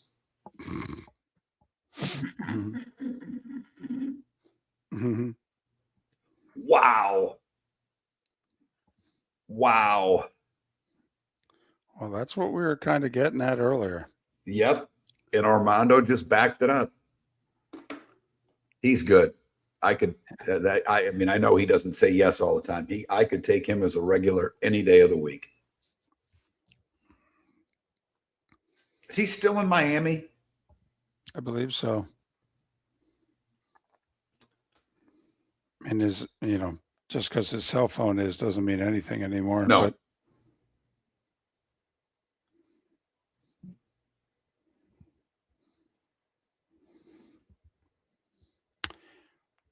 his handle just says Florida. I'm sure it's Miami. I think it is because he made sure to point out that Fernando Mendoza from Miami, by the way, ... So.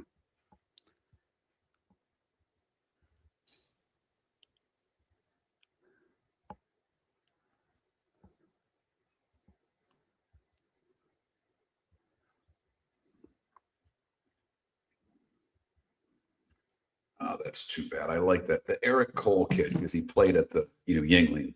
So I kind of root for him. Any guy that ever played the Yingling that's now on tour, I want them to do well. He's 2 over through 5. And you can get him back there, but it seems to me it's one of those, one of those places, if it starts going south, it kind of continues. Because it probably means you're not driving the ball straight, and you've got to drive the ball straight there. It's interesting some of the people who have won there, though, like Phil won there. You would think Phil would not do well at that course. Right, but no one shapes shots and has more in their bag than he did. So, I mean, that goes a long way there, too. But, yeah, I know what you're saying.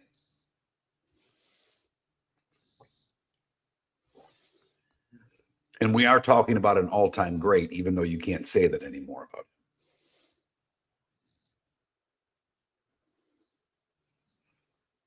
I mean, he's definitely a top 20 all-time player, right? Oh, without question.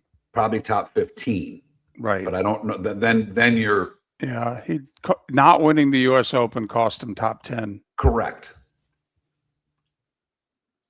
And now when Rory's got the Grand Slam, But winning a major at 1 month shy of 51. Yep. I mean, that's... No, you're right. It's a good call. It's why if that was his exclamation point and he had closed one of those U.S. Opens, he clearly would be top 10. Oh, yeah. Oh, yeah.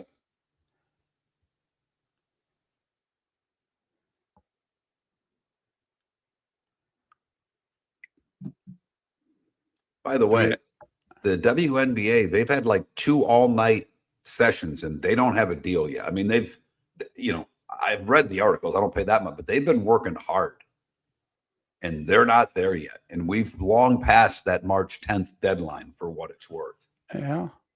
I mean, it seems like they're about to get something done, but they can't.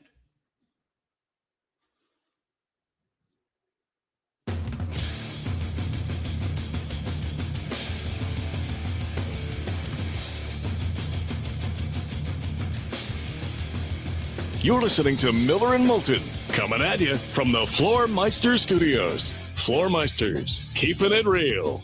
And now, here's Mark Miller and David Moulton.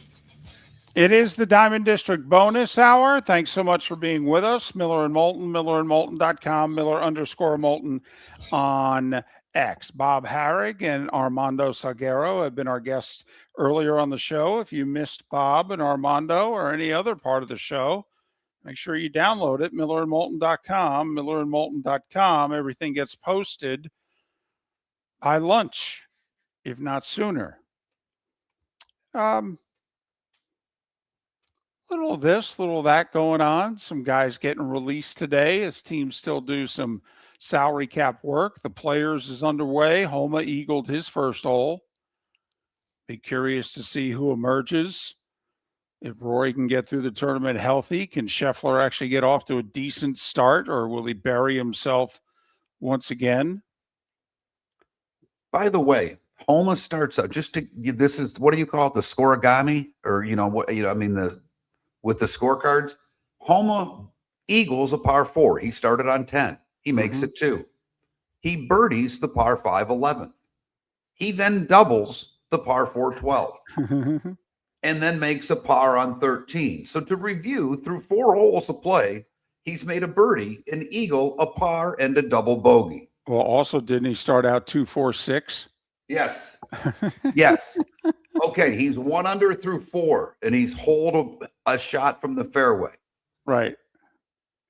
70 and a half, right? 71 and a half right now. Where are you going? Oh, boy. Par 72. Yes. I'll go under. Okay. But if you had said 70 and a half, I would have gone over. I got you. I don't think it's going to be by much. Pelican Roofing of Florida text line is open for you folks in Jacksonville and Tampa and wherever you may be catching us, because if you're on an app, the odds are you can jump right into the chat room. But this person challenging us about the Vikings. I know you have a talk show, but let's be real. Minnesota's O-line was garbage. You can't put it all on J.J. McCarthy. And for the first half of the year, I would take issue with that. But by the middle part of the season, they lost 2 starters on their offensive line. By the end of the season, it was a bottom third line. But the die was already cast about J.J. McCarthy at that point in the year. I do put at least 85% of it on the quarterback. I do. I understand your point, and they lost 2 key guys to their O-line to injury. You still got Jefferson. Well, and with the offensive line having injuries, they actually won down the stretch. Clearly, they've put it on J.J. McCarthy. That's the important thing. First off, they fired the general manager over it because A, he drafted him, and B, he let Sam Darnold walk and chose J.J. McCarthy. Now, he did choose J.J. McCarthy in a rookie deal as opposed to Sam Darnold and 35 or so million a year. So the economics entered into it also. But, I mean, the Vikings as an organization have made a decision. And it's that J.J. McCarthy is not good enough right now. Will he be one day? Maybe, but they're tired of waiting. Year 1, he got hurt. And year 2, he stunk. And he stunk. Don't make any excuses. He stunk. There's not a single analytic you can find, none, that says anything other than he stunk. He's not yet good enough. And don't kid yourself if you don't think guys in the room have told O'Connell and anyone else who would listen, what are we doing? He's not good enough. We can win here. Get us a quarterback. Please. I mean, think about it. They're going with Kyler Murray, who's been at best average in his career. And they think that's a marked improvement over what they've had. Yep. Average is a better option than J.J. McCarthy. I mean, Armando Salguero did not hesitate. He didn't, try to qualify it. He said they're going to make Kyler Murray their starter. I mean, this is Daniel Jones last year over Anthony Richardson. Doesn't matter that Chris Ballard drafted him 4th overall. And not every first-round quarterback's successful. We've gotten in the habit now of thinking all of these guys are going to be great. They're just not. Here's the other thing. He's under contract for 2 more years, JJ. It's difficult to see unless Kyler Murray either is terrible and gets benched and JJ comes in and plays really well, or Kyler gets hurt right away and JJ comes in and plays really well. It's difficult right now to see the Vikings picking up JJ's 5th-year option. So this will be year 3 for JJ. So he's under contract for this year and next. Kyler's probably only signing a 1-year deal. So, it may be JJ's team in 2027, but it ain't going to be in 2026. Yeah, and you're right. Because of the league minimum, Kyler will sign the 1 year, and then he can try to get paid the next year. You're right. But, J.J. McCarthy, and is it Josh Rosen? Is that the kid that was the 10th overall pick that was the bust? Right? Yeah. That's the right name. He's got a lot more of that guy in him than he does these rookies that have been successful. Kyler had one terrific year. He led Arizona to a 7-0 start. They faltered down the stretch, but they won 11 games with Cliff Kingsbury as head coach, and they made the playoffs. And the Rams whacked them right out of the chute in a 4-5 game. And it was the Rams' Super Bowl season, by the way. They won it all, but the Rams whacked them. And that was the high point for Kyler Murray. They were 7-0. They were hosting the Packers on either Thursday night or Monday Night Football. Hell of a game. But Armando Salguero, who we just had on, he talked about Kyler Murray. He's going to be the starter. The other thing that he said that we've talked about throughout the show, we have talked about yesterday, and have talked about at different times all week, Mike Evans chose San Francisco. Similar money. Tampa tried to keep him. He said, get me out of here. I mean, that's what he said. I'm not going to win here. Think about that. That's a Ring of Honor guy. That's a Hall of Famer that could have finished his career with Tampa and said, get me out of here. That speaks volumes to me of where the Bucks are right now. Well, and it also now lets us in to more than just a little bit of a window as to remember, Tampa Bay fell apart last year, and the excuse was injuries. Tampa Bay is just injured, and they were. There's no doubt. But remember, they had those home games against the Saints. They had home games against Atlanta. They could have very easily held on and won that division at 9-8 or 10-7 from where they were. And they had bad losses, and they had bad losses at home. And it wasn't just Miller and Moulton. It was everybody that blamed injuries. Well, now upon further review, Mark, do we think it was more than injuries? Well, and I will say there were a lot of Bucks fans out there. We supported Todd Bowles. Pat Kerwin supported Todd Bowles. There were a lot of you that wanted Bowles gone. A lot of you, and I know you. I don't. It's looking like you may end up being right. We'll see. But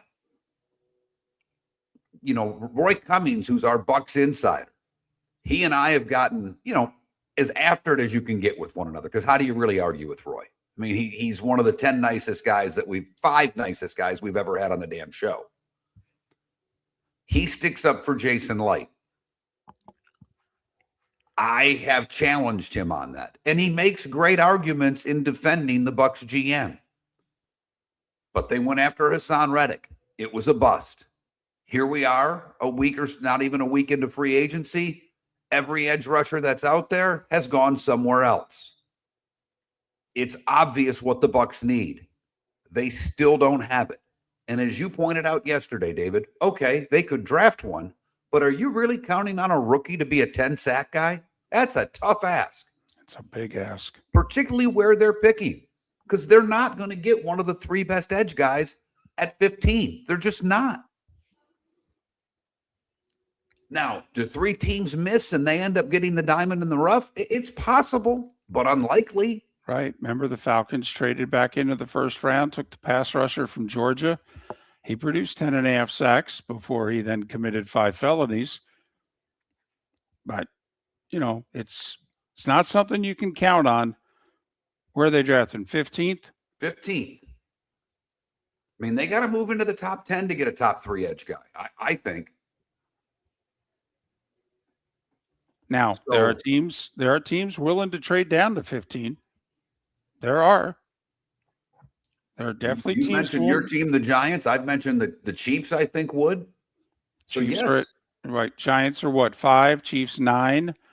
I think the Dolphins would drop down from 11 to 15 in a heartbeat. If for whatever reason the guy that Tampa really wants is still there at 11, I'll bet you Miami would move down. And look, a lot of people, now that the Saints went and got their running back, I know it's inside the division, but would the Saints move? Because Love's not going to be there at 8. And I think the Saints knew that, and that's why they made the move they did to get ATN. I forgot about a loss. I mean, all the home losses when the Bucks had that 3-game homestand and went 0-3, and we thought that was going to be the homestand that cemented the division. But you're right. They lost to Quinn Ewers and the Dolphins down the stretch and lost badly. By the way, some news out of the players. Colin Morikawa withdraws on his first hole. He started on the 10th, apparently because of a back injury. So a guy that a lot of people were talking about winning the players played 1 hole and he's out. Oh, that's a bummer because he played the hole, so they can't replace him. Right. That's an alternate. And all of you in my fantasy golf league that had Morikawa. Sorry. That's greedy. It's rotten. That's me. Really is. That's what are you going to do? Really is. You woke up with some snark today. Coming after me and shellfish? Now you're going at fantasy golfers? I mean, wow. I like to win. What can I say? This Red Wing slump is really changing you. And they're going to get their asses kicked tonight by Tampa Bay. Miller and Moulton, the Diamond District bonus hour. Your roof is your home's first line of defense. At Pelican Roofing of Florida, Ronnie John and their team bring years of experience to protect what matters most, your family and your business. From residential repairs to large-scale commercial roofing, we deliver honest work, fair pricing, and quality you can trust. An upgrade on your roof can lower your insurance costs. Don't wait for a leak to turn into a disaster. Call the experts at Pelican Roofing today. 1-866-9-PELICAN. That's 1-866-9-PELICAN. Online at pelicanroofingcompany.com. CCC 1332512. Cape Coral Police Department is growing and they want you to be a part of it. They're hiring new officers. Starting pay is between $74,000 and $90,000 depending on your experience. And with a $10,000 hiring bonus, you could be making $100,000.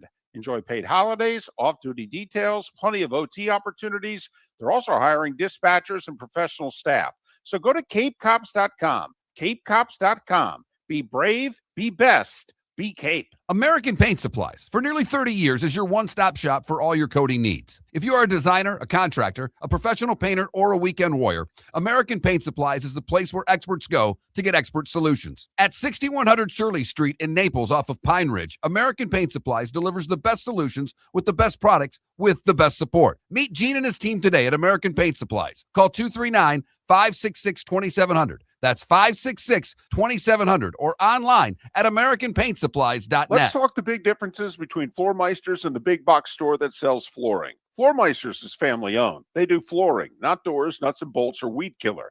They specialize in it. They know it. Floormeisters backs their installer. So if there's ever an issue, good chance the boss, TJ, will come out and make it right. Floormeisters prices beat the box stores every day of the week. When you think flooring, think Floormeisters in Naples. Floormeisters.com. Real people, real prices, real quality selection. The Floormeisters, just keeping it real. This is Miller and Moulton.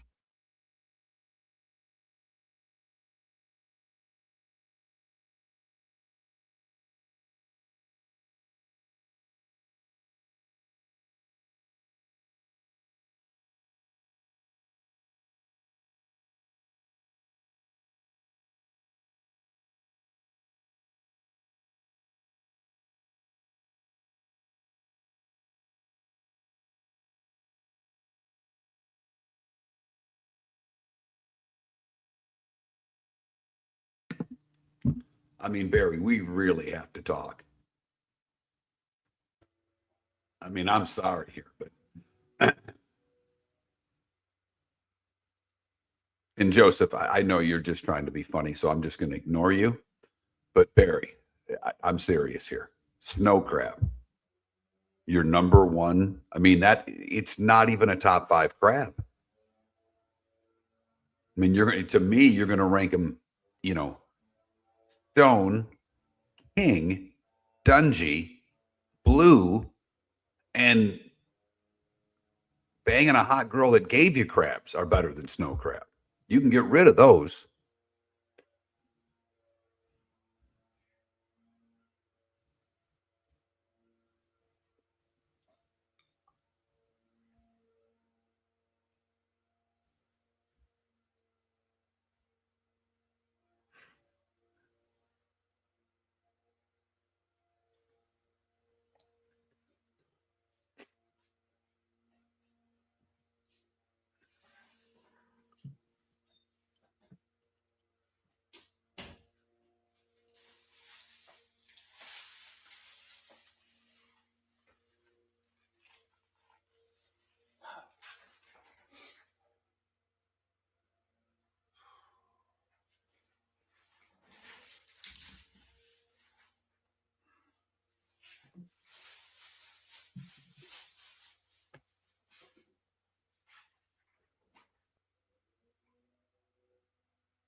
Snow crab are a waste of time.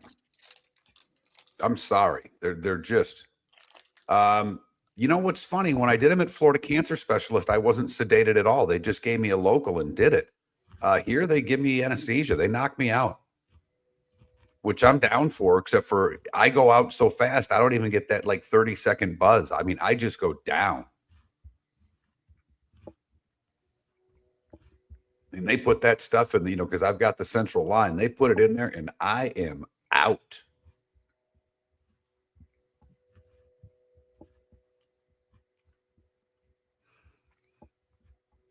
Yeah, they did it 2 different ways at Florida Cancer Specialist. They used some new tool where they literally like cranked it in your hip and I couldn't feel a damn thing. And I mean, needles do not bother me at all. Like when they're giving me, they're taking blood out of my arm, I'm one of those people that watch. It doesn't bother me in the least, but I actually enjoy watching them put the needle in. I'm just fascinated by the whole concept. But if I would have had to watch, if they had put a mirror to watch the bone marrow with how long I think that needle was, there's no way I'd have been watching that. But it was weird when they did it, because while I didn't really feel much of the needle going in, when they have it inside your hip into the marrow, you could feel like it was a vacuum sucking it out. It was it didn't hurt, but it was one of the strangest feelings I've ever had. But needles don't, I have one tattoo. It is what it is. But when I got a tattoo, I remember there's a woman who did it. She did a great job.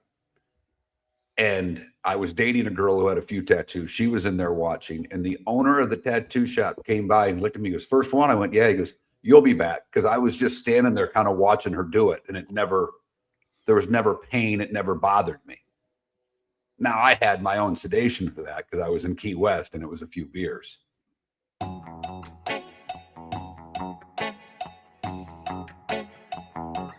You're listening to Miller and Moulton. And now, here's Mark Miller and David Moulton. 21 minutes past the hour. Miller and Moulton. MillerandMoulton.com. Miller_Moulton on X. Good, bad, and ugly. What's on tap today was the day when. Some final thoughts. All coming up. I don't know if this interests you, but considering all the topics I brought up over the years that you've had no interest in, maybe I'll just, waste a couple minutes of your time and you could bring up something that interests you.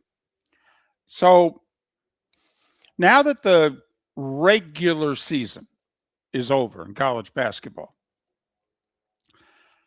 Power 4 teams, the big 2 sports are football and men's basketball.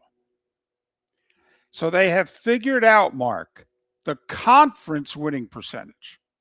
Not out of conference, which can be scheduling in both sports, just how schools have done in conference in football and men's basketball this year.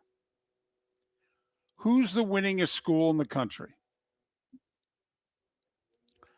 In conference only, football and men's basketball. Michigan? Correct. Well done. 864 winning percentage. The Wolverines' best combined football and basketball conference win percentage. The worst? Ooh, the worst. Same conference. I'll give same conference. Giving you a major hint. Yeah. Okay, hang on. I'm kind of going through teams here. My basketball team's good enough, so it can't be my Spartans, even though the football team was awful. Let's go Northwestern. No. Northwestern double the winning percentage at 347 that this team has had in football and men's basketball this year in conference games. And I'll give you one more hint. Rutgers. It's not Rutgers. Oh my goodness. Yes.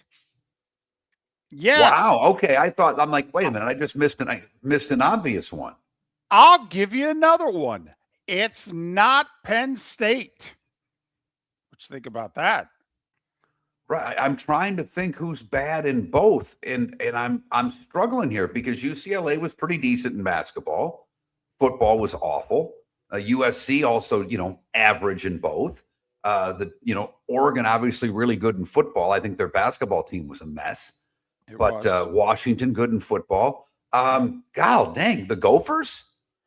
No. All right. Is it Maryland? There you go. I just saw Paula put it up in the chat room. Yep, she's right. The Terps. Okay. SVP feeling the pain. Maryland went to the Sweet 16 in basketball last year. How many conference games did they win this year?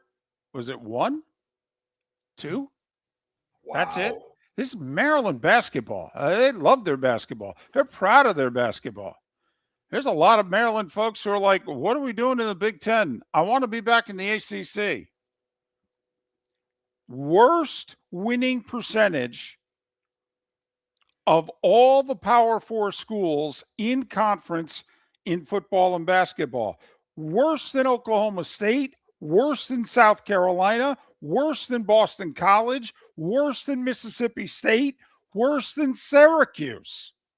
Ouch. I know. Ouch. Because when you start being worse than BC in sports, you are at the bottom of the barrel, my friend. Now, and before you told me Big Ten, Oklahoma State was my guess. And then that's where I was going. And they were second to worst. Because obviously they went 0 in football. Right. And their basketball team was a mess this year. Right. Michigan and number watch 1. College hoop, by the way. The word just came out. I mean, every network, ESPN up, CBS up, double digits, Fox up, FS1 up. Oh, yeah. So people are watching college hoop, and Maryland used to be a damn brand in the sport. They went to the Sweet 16 last year. And they're the biggest train wreck of all the Power 4 schools in the 2 biggies. All right. I think we'd be here a long time, and people wouldn't guess who finished second to Michigan. Football, men's basketball, best winning percentage in conference games, because this school just doesn't get talked about a lot. It's in the ACC. Oh, crap. I was going Texas Tech because when you said it, someone doesn't get talked about, I was thinking Texas Tech. By the way, great guess. They were 7th. Well done. The Canes? The Canes were 9th. And think about the year they had in football and men's basketball this year. And the Duke Blue Devils played for the ACC championship, so it's got to be Duke. 3rd. Oh, son of a. I know. That's why this would have shocked you, because I give you the hint. It does shock ACC. me. You gave me the ACC. I've made 2 very educated guesses. You did. Miami played for the football natty. Almost was in the ACC title game. All right. And look at what they're doing this year in basketball. You guessed Duke. Okay. I'll just, Mark, ask you a question. Who did Duke play in the ACC title game in football? Who did Duke? Louisville? It was 3 months ago. I don't remember. Not that anything has happened in your life in the last 3 months, but Virginia. Holy Toledo, that's right. In fact, Virginia, I think, was didn't they win the ACC regular season title? Didn't they have the best conference record? And they're top 15 in men's basketball this year. And I think they're 2nd or 3rd in the conference. Oh, my goodness. So the Virginia Cavaliers, with a conference winning percentage of over 85%. What a terrific year they have had. For what it's worth, Michigan, Virginia, Duke, Ohio State, Alabama, Arizona, 6th. Texas Tech, Texas A&M, Miami, Indiana. That's your top 10. And as we said, the college football ratings through the roof, college basketball on CBS averaged 1.4 billion viewers, 10% up from last year. The Thanksgiving game of Duke and Arkansas, the best regular season game in 30 years.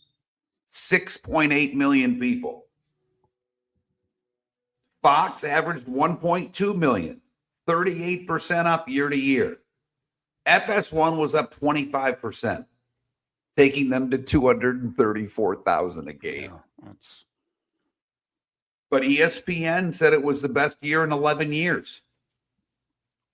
And their Duke Michigan game did 4.3 million viewers. and that was Saturday at 6 p.m. on the Four Letter Network. That was not Sunday at 4 o'clock on ABC or Saturday at 8 o'clock on ABC, something like that. That was an awkward time. That's actually one of the worst day and times to hold a big game, Saturday at 6 o'clock. The women were up too in college basketball, 19%. ESPN averaged 1/3 basically for women's college basketball. They had 20 games with over 500,000 viewers, and LSU versus South Carolina did 1.7 million viewers.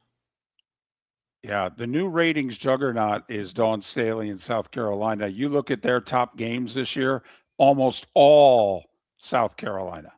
But I think that's big for women's college basketball. I mean, this is the post Caitlin Clark era. I mean, there aren't the play, Kentucky. I mean, Connecticut's got some names on their team, but it's not full of the names it was just a couple of years ago. So I think that speaks volumes for women's college hoop.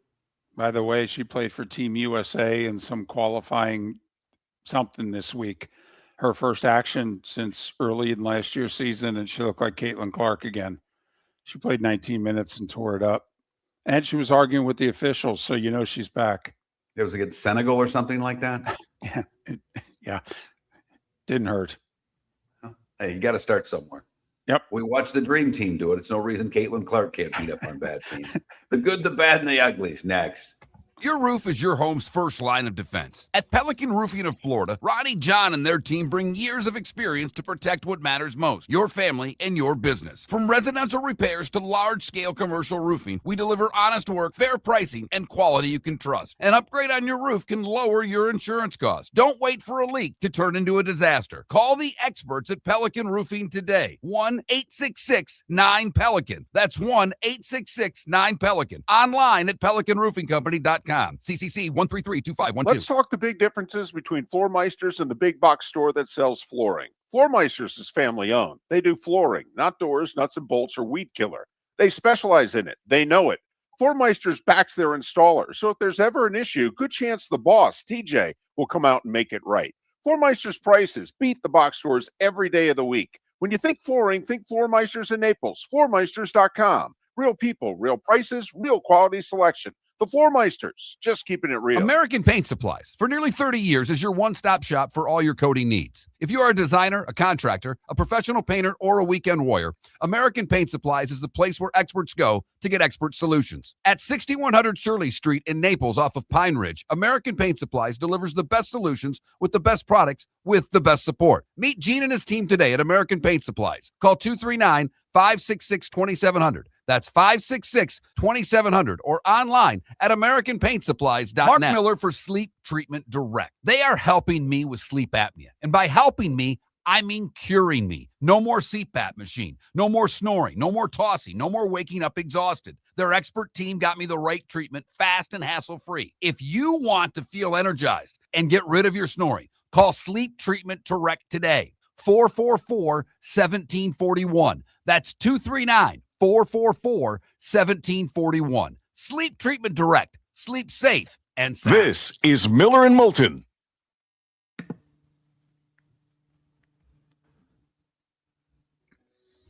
David Max Homa has played 6 holes so far. How many pars does he have? 1. I'm guessing. Correct. He's made a bogey, 2 doubles, a birdie, and an eagle. He's 2 over through 6. Come on, Max. 2 doubles. I text George on, I think, Tuesday, and I just said, 50 looks pretty good on you there, big fella.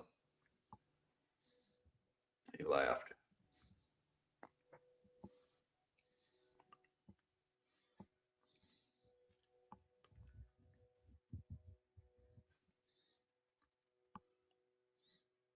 I know he's bold. I see Mrs. George in the building here a lot. Yeah. Oh, do you? Yeah. She seems nice.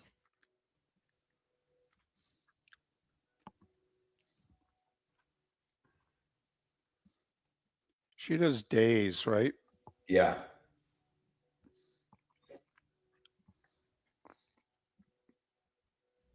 I think middays, yeah.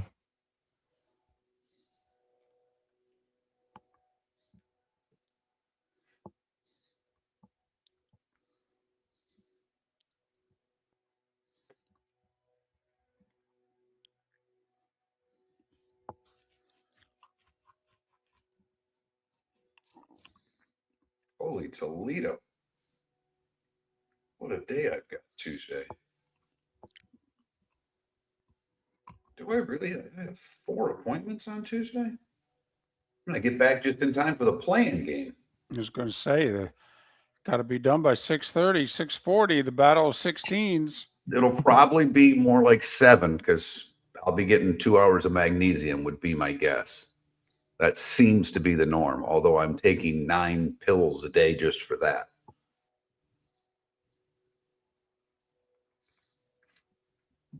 I got to tell you, I know everybody complains about Five Guys and their price, and I get it, and you're right.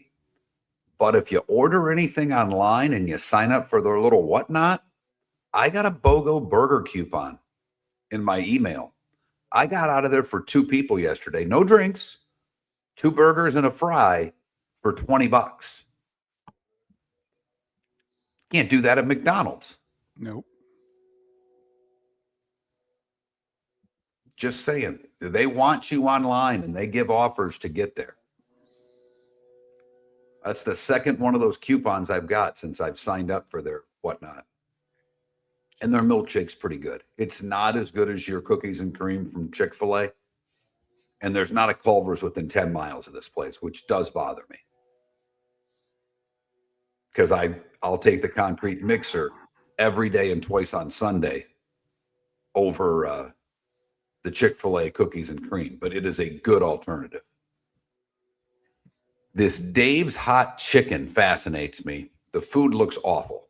I know they just opened one up in Fort Myers. It just looks like chicken tenders that are dipped in hot sauce. There's nothing about it that looks good to me.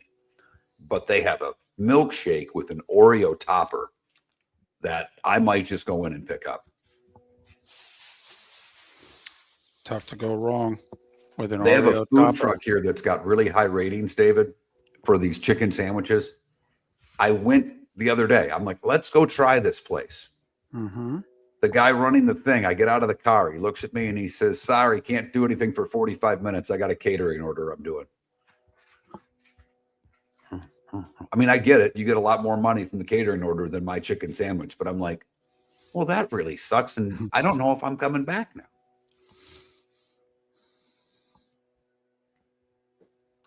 They have food trucks everywhere. Makes Everywhere. sense. From downtown all the way through where I mean, everywhere. I love food trucks. It's one of the things I love about New York City.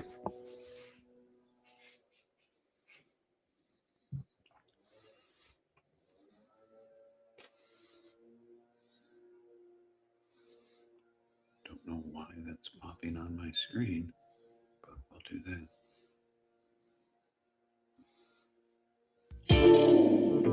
Welcome to the bonus hour, brought to you by Jason and Todd at the Diamond District. And now, here's Mark Miller and David Moulton.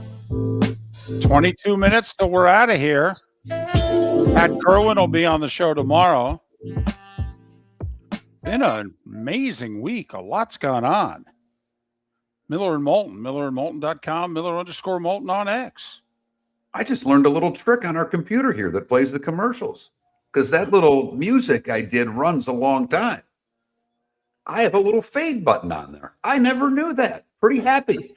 It's the little things in life, gang. Who knew? Well, listen, it is remarkable when you and I experience something new having to do with this show, because there are not a lot of shows that have experienced all that we have experienced. So when it's something new concerning our show and equipment needed to work the show, I'm impressed. Yeah, I'm going shopping here in the next couple of months, David. There's Okay. unfortunately new purchases have to be made with the things that are going on in and around our show and Yep. the different changes that have been made. Yep. But yeah, there's some shopping going on. Yep. Wasn't expecting to go shopping. No, but we're never consulted. No one ever asks what we need. Well, So, they don't care. We're a syndicated show, and quite frankly, it's Right. not their job to care. It's our job to care. right. Fortunately, we got a couple people in our corner that help. Right.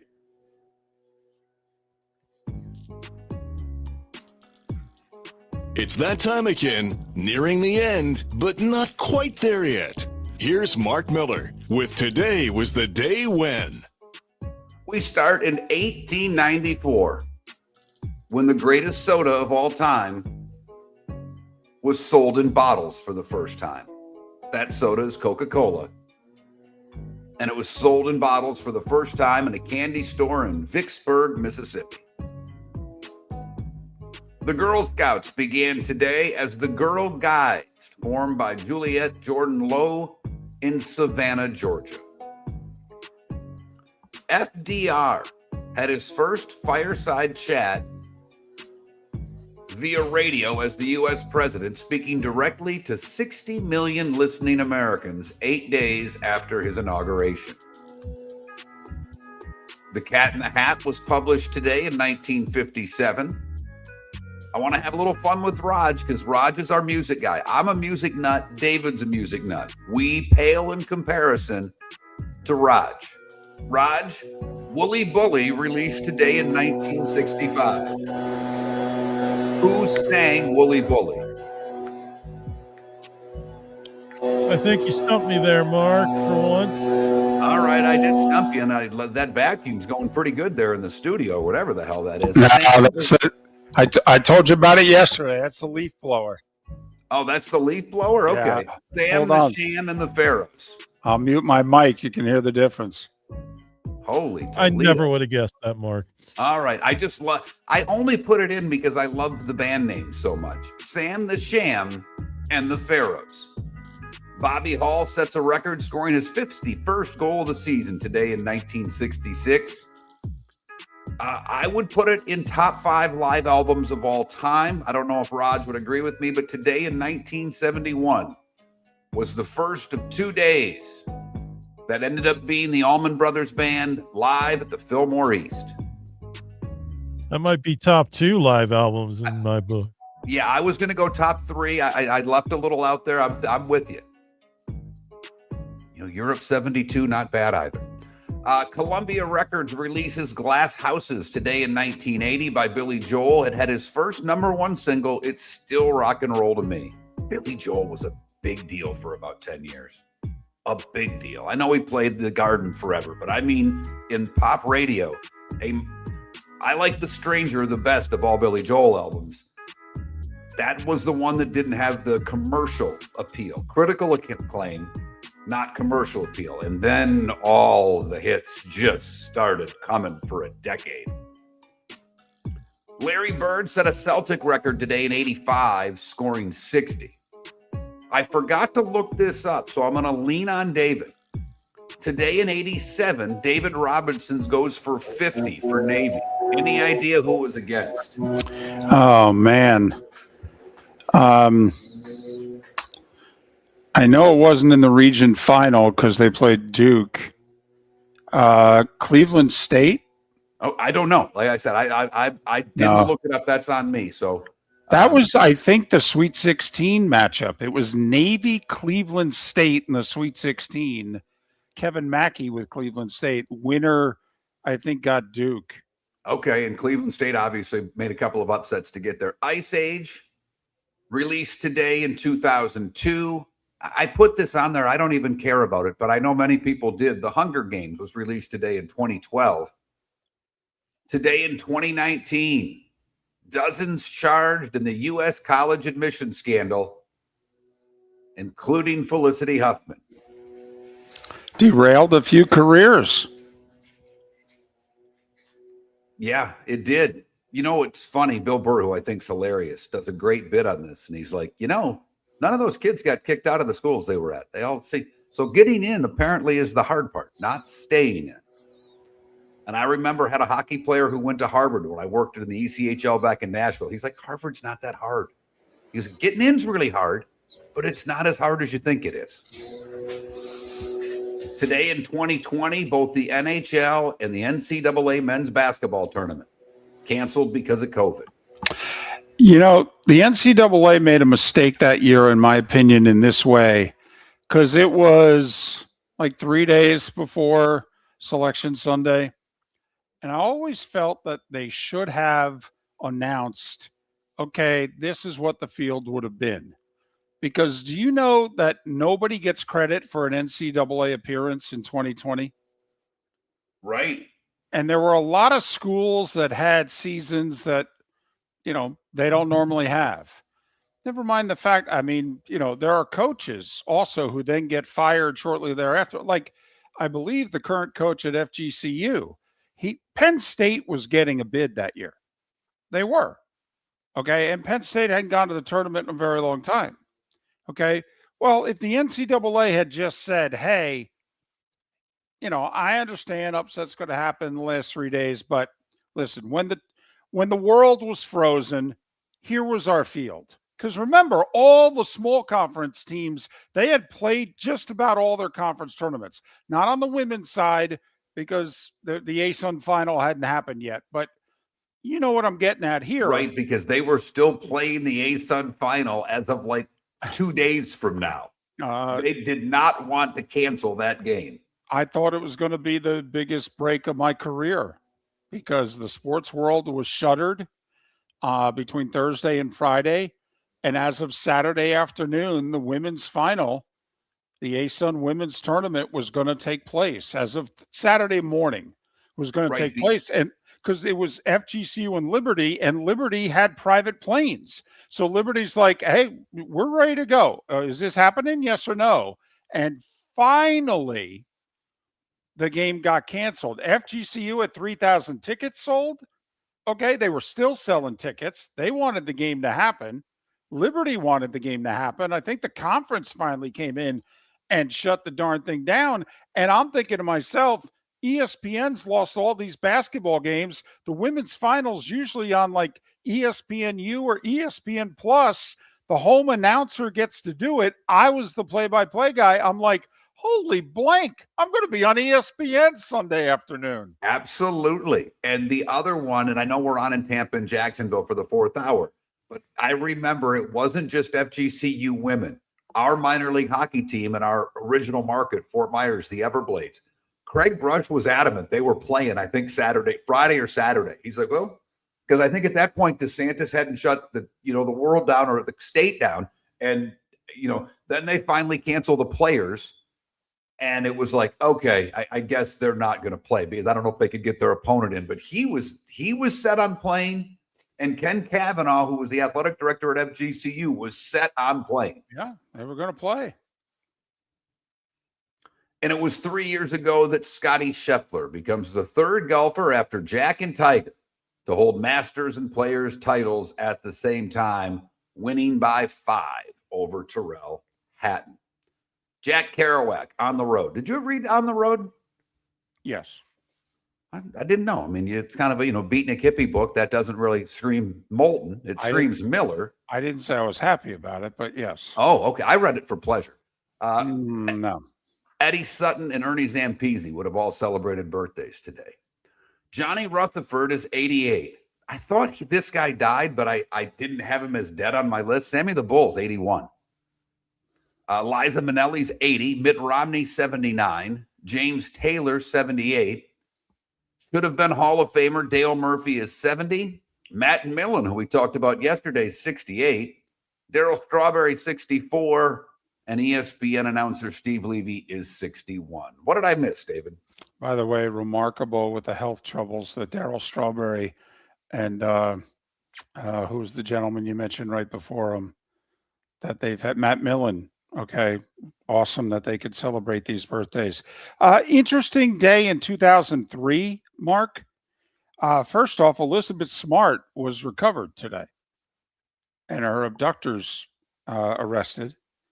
But also the same day was the day that they were originally the Dixie Chicks, who became the Chicks, that the backlash began because they were critical of President Bush and, you know, his response to September 11th and going to war and what have you. So, interesting day in American history. Time to see life a little bit differently. Here's Mark Miller with the good, the bad, and the ugly. What you got, Mark? A berry that's native to Africa, now grown in Florida, apparently is helping cancer patients get their taste back from chemo. It's a miracle berry called ajbayan. It's from West Africa, but apparently can get rid of that metallic taste that many people get when they have to go through chemo. David and I both have done chemo, and neither of us got the taste. And when we did, we didn't care. We just kept eating because that's what we like to do. We go to Bonita Springs for the bad, where Derek Elmore was accused of stopping a delivery driver while he was on his bike. And then he punched the door in the window of the car before punching the driver. He got the car stopped, he held the door open, and he tried to beat up the delivery driver. Police were called, and he was arrested.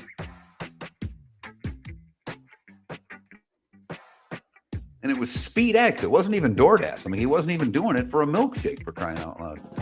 Finally, the ugly, we go to North Fort Myers, Florida, where a classy mom by the name of Heather Davis recruited her 12-year-old son to help her steal merchandise from a Walmart. The 40-year-old stuffed her purse with items and instructed her son to fill his backpack with goods. The son was not arrested. Mom faces charges of retail theft and contributing to the delinquency of a minor. And that is the good, the bad, and the ugly on today, March the 12th, and it's brought to you by the Cape Coral Police Department, offering great pay for new officers, a signing bonus, overtime, and other jobs available for you folks in Jacksonville and Tampa. If you're interested, capecops.com. That's capecops.com.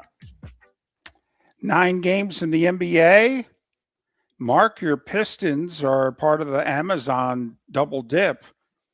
Prime has 76ers Pistons at 7.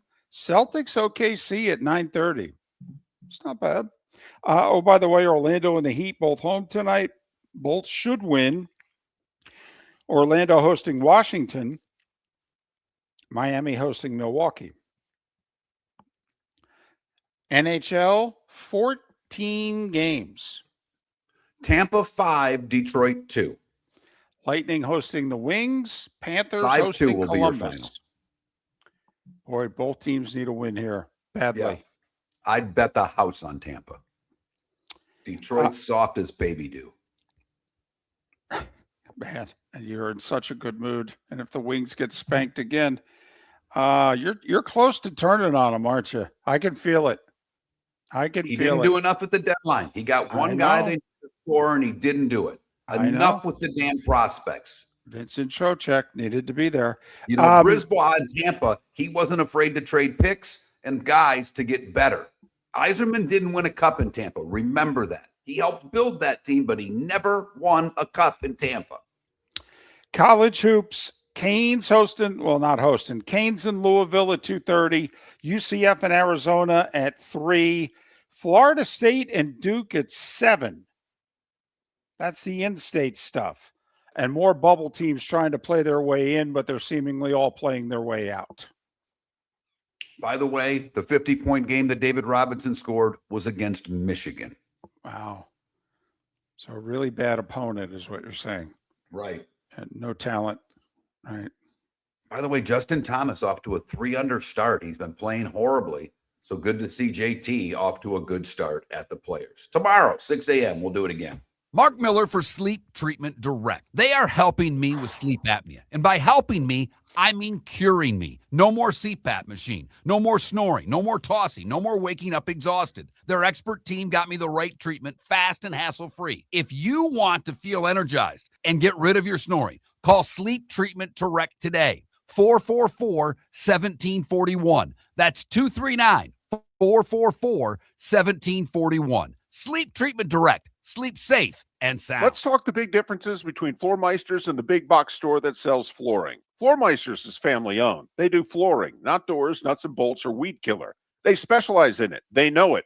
Floor Meisters backs their installer. So if there's ever an issue, good chance the boss, TJ, will come out and make it right. Floor Meisters prices beat the box stores every day of the week. When you think flooring, think Floor Meisters in Naples. FloorMeisters.com. Real people, real prices, real quality selection. The Floor Meisters, just keeping it real. American Paint Supplies, for nearly 30 years, is your one-stop shop for all your coating needs. If you are a designer, a contractor, a professional painter, or a weekend warrior, American Paint Supplies is the place where experts go to get expert solutions. At 6100 Shirley Street in Naples off of Pine Ridge, American Paint Supplies delivers the best solutions with the best products with the best support. Meet Gene and his team today at American Paint Supplies. Call 239-566-2700. That's 566-2700 or online at AmericanPaintSupplies.net. At the Diamond District, we have that one-of-a-kind ring that she's been dreaming of. Whether you're beginning to think about proposing or already have something in mind, we're here to help.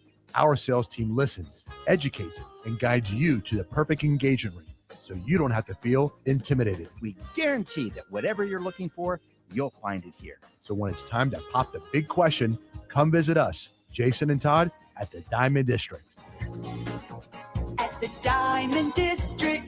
Spring training is a big win for Lee County. Beginning next month, we will proudly host the Boston Red Sox and Minnesota Twins right here in Southwest Florida. It's more than great baseball. It's jobs, visitors, and $69 million in tourism impact for our local economy. Get your tickets at redsox.com and twins.com. Be part of something that strengthens our community. Lee County, building a better community through business, sports, and tourism. Your roof is your home's first line of defense. At Pelican Roofing of Florida, Ronnie John and their team bring years of experience to protect what matters most, your family and your business. From residential repairs to large-scale commercial roofing, we deliver honest work, fair pricing, and quality you can trust. An upgrade on your roof can lower your insurance costs. Don't wait for a leak to turn into a disaster. Call the experts at Pelican Roofing today. 1-866-9-PELICAN. That's 1-866-9-PELICAN. Online at PelicanRoofingCompany.com. CCC 1332512. This is Miller and Moulton. Thanks, Mark. See you. See you, Raj. Thanks, man.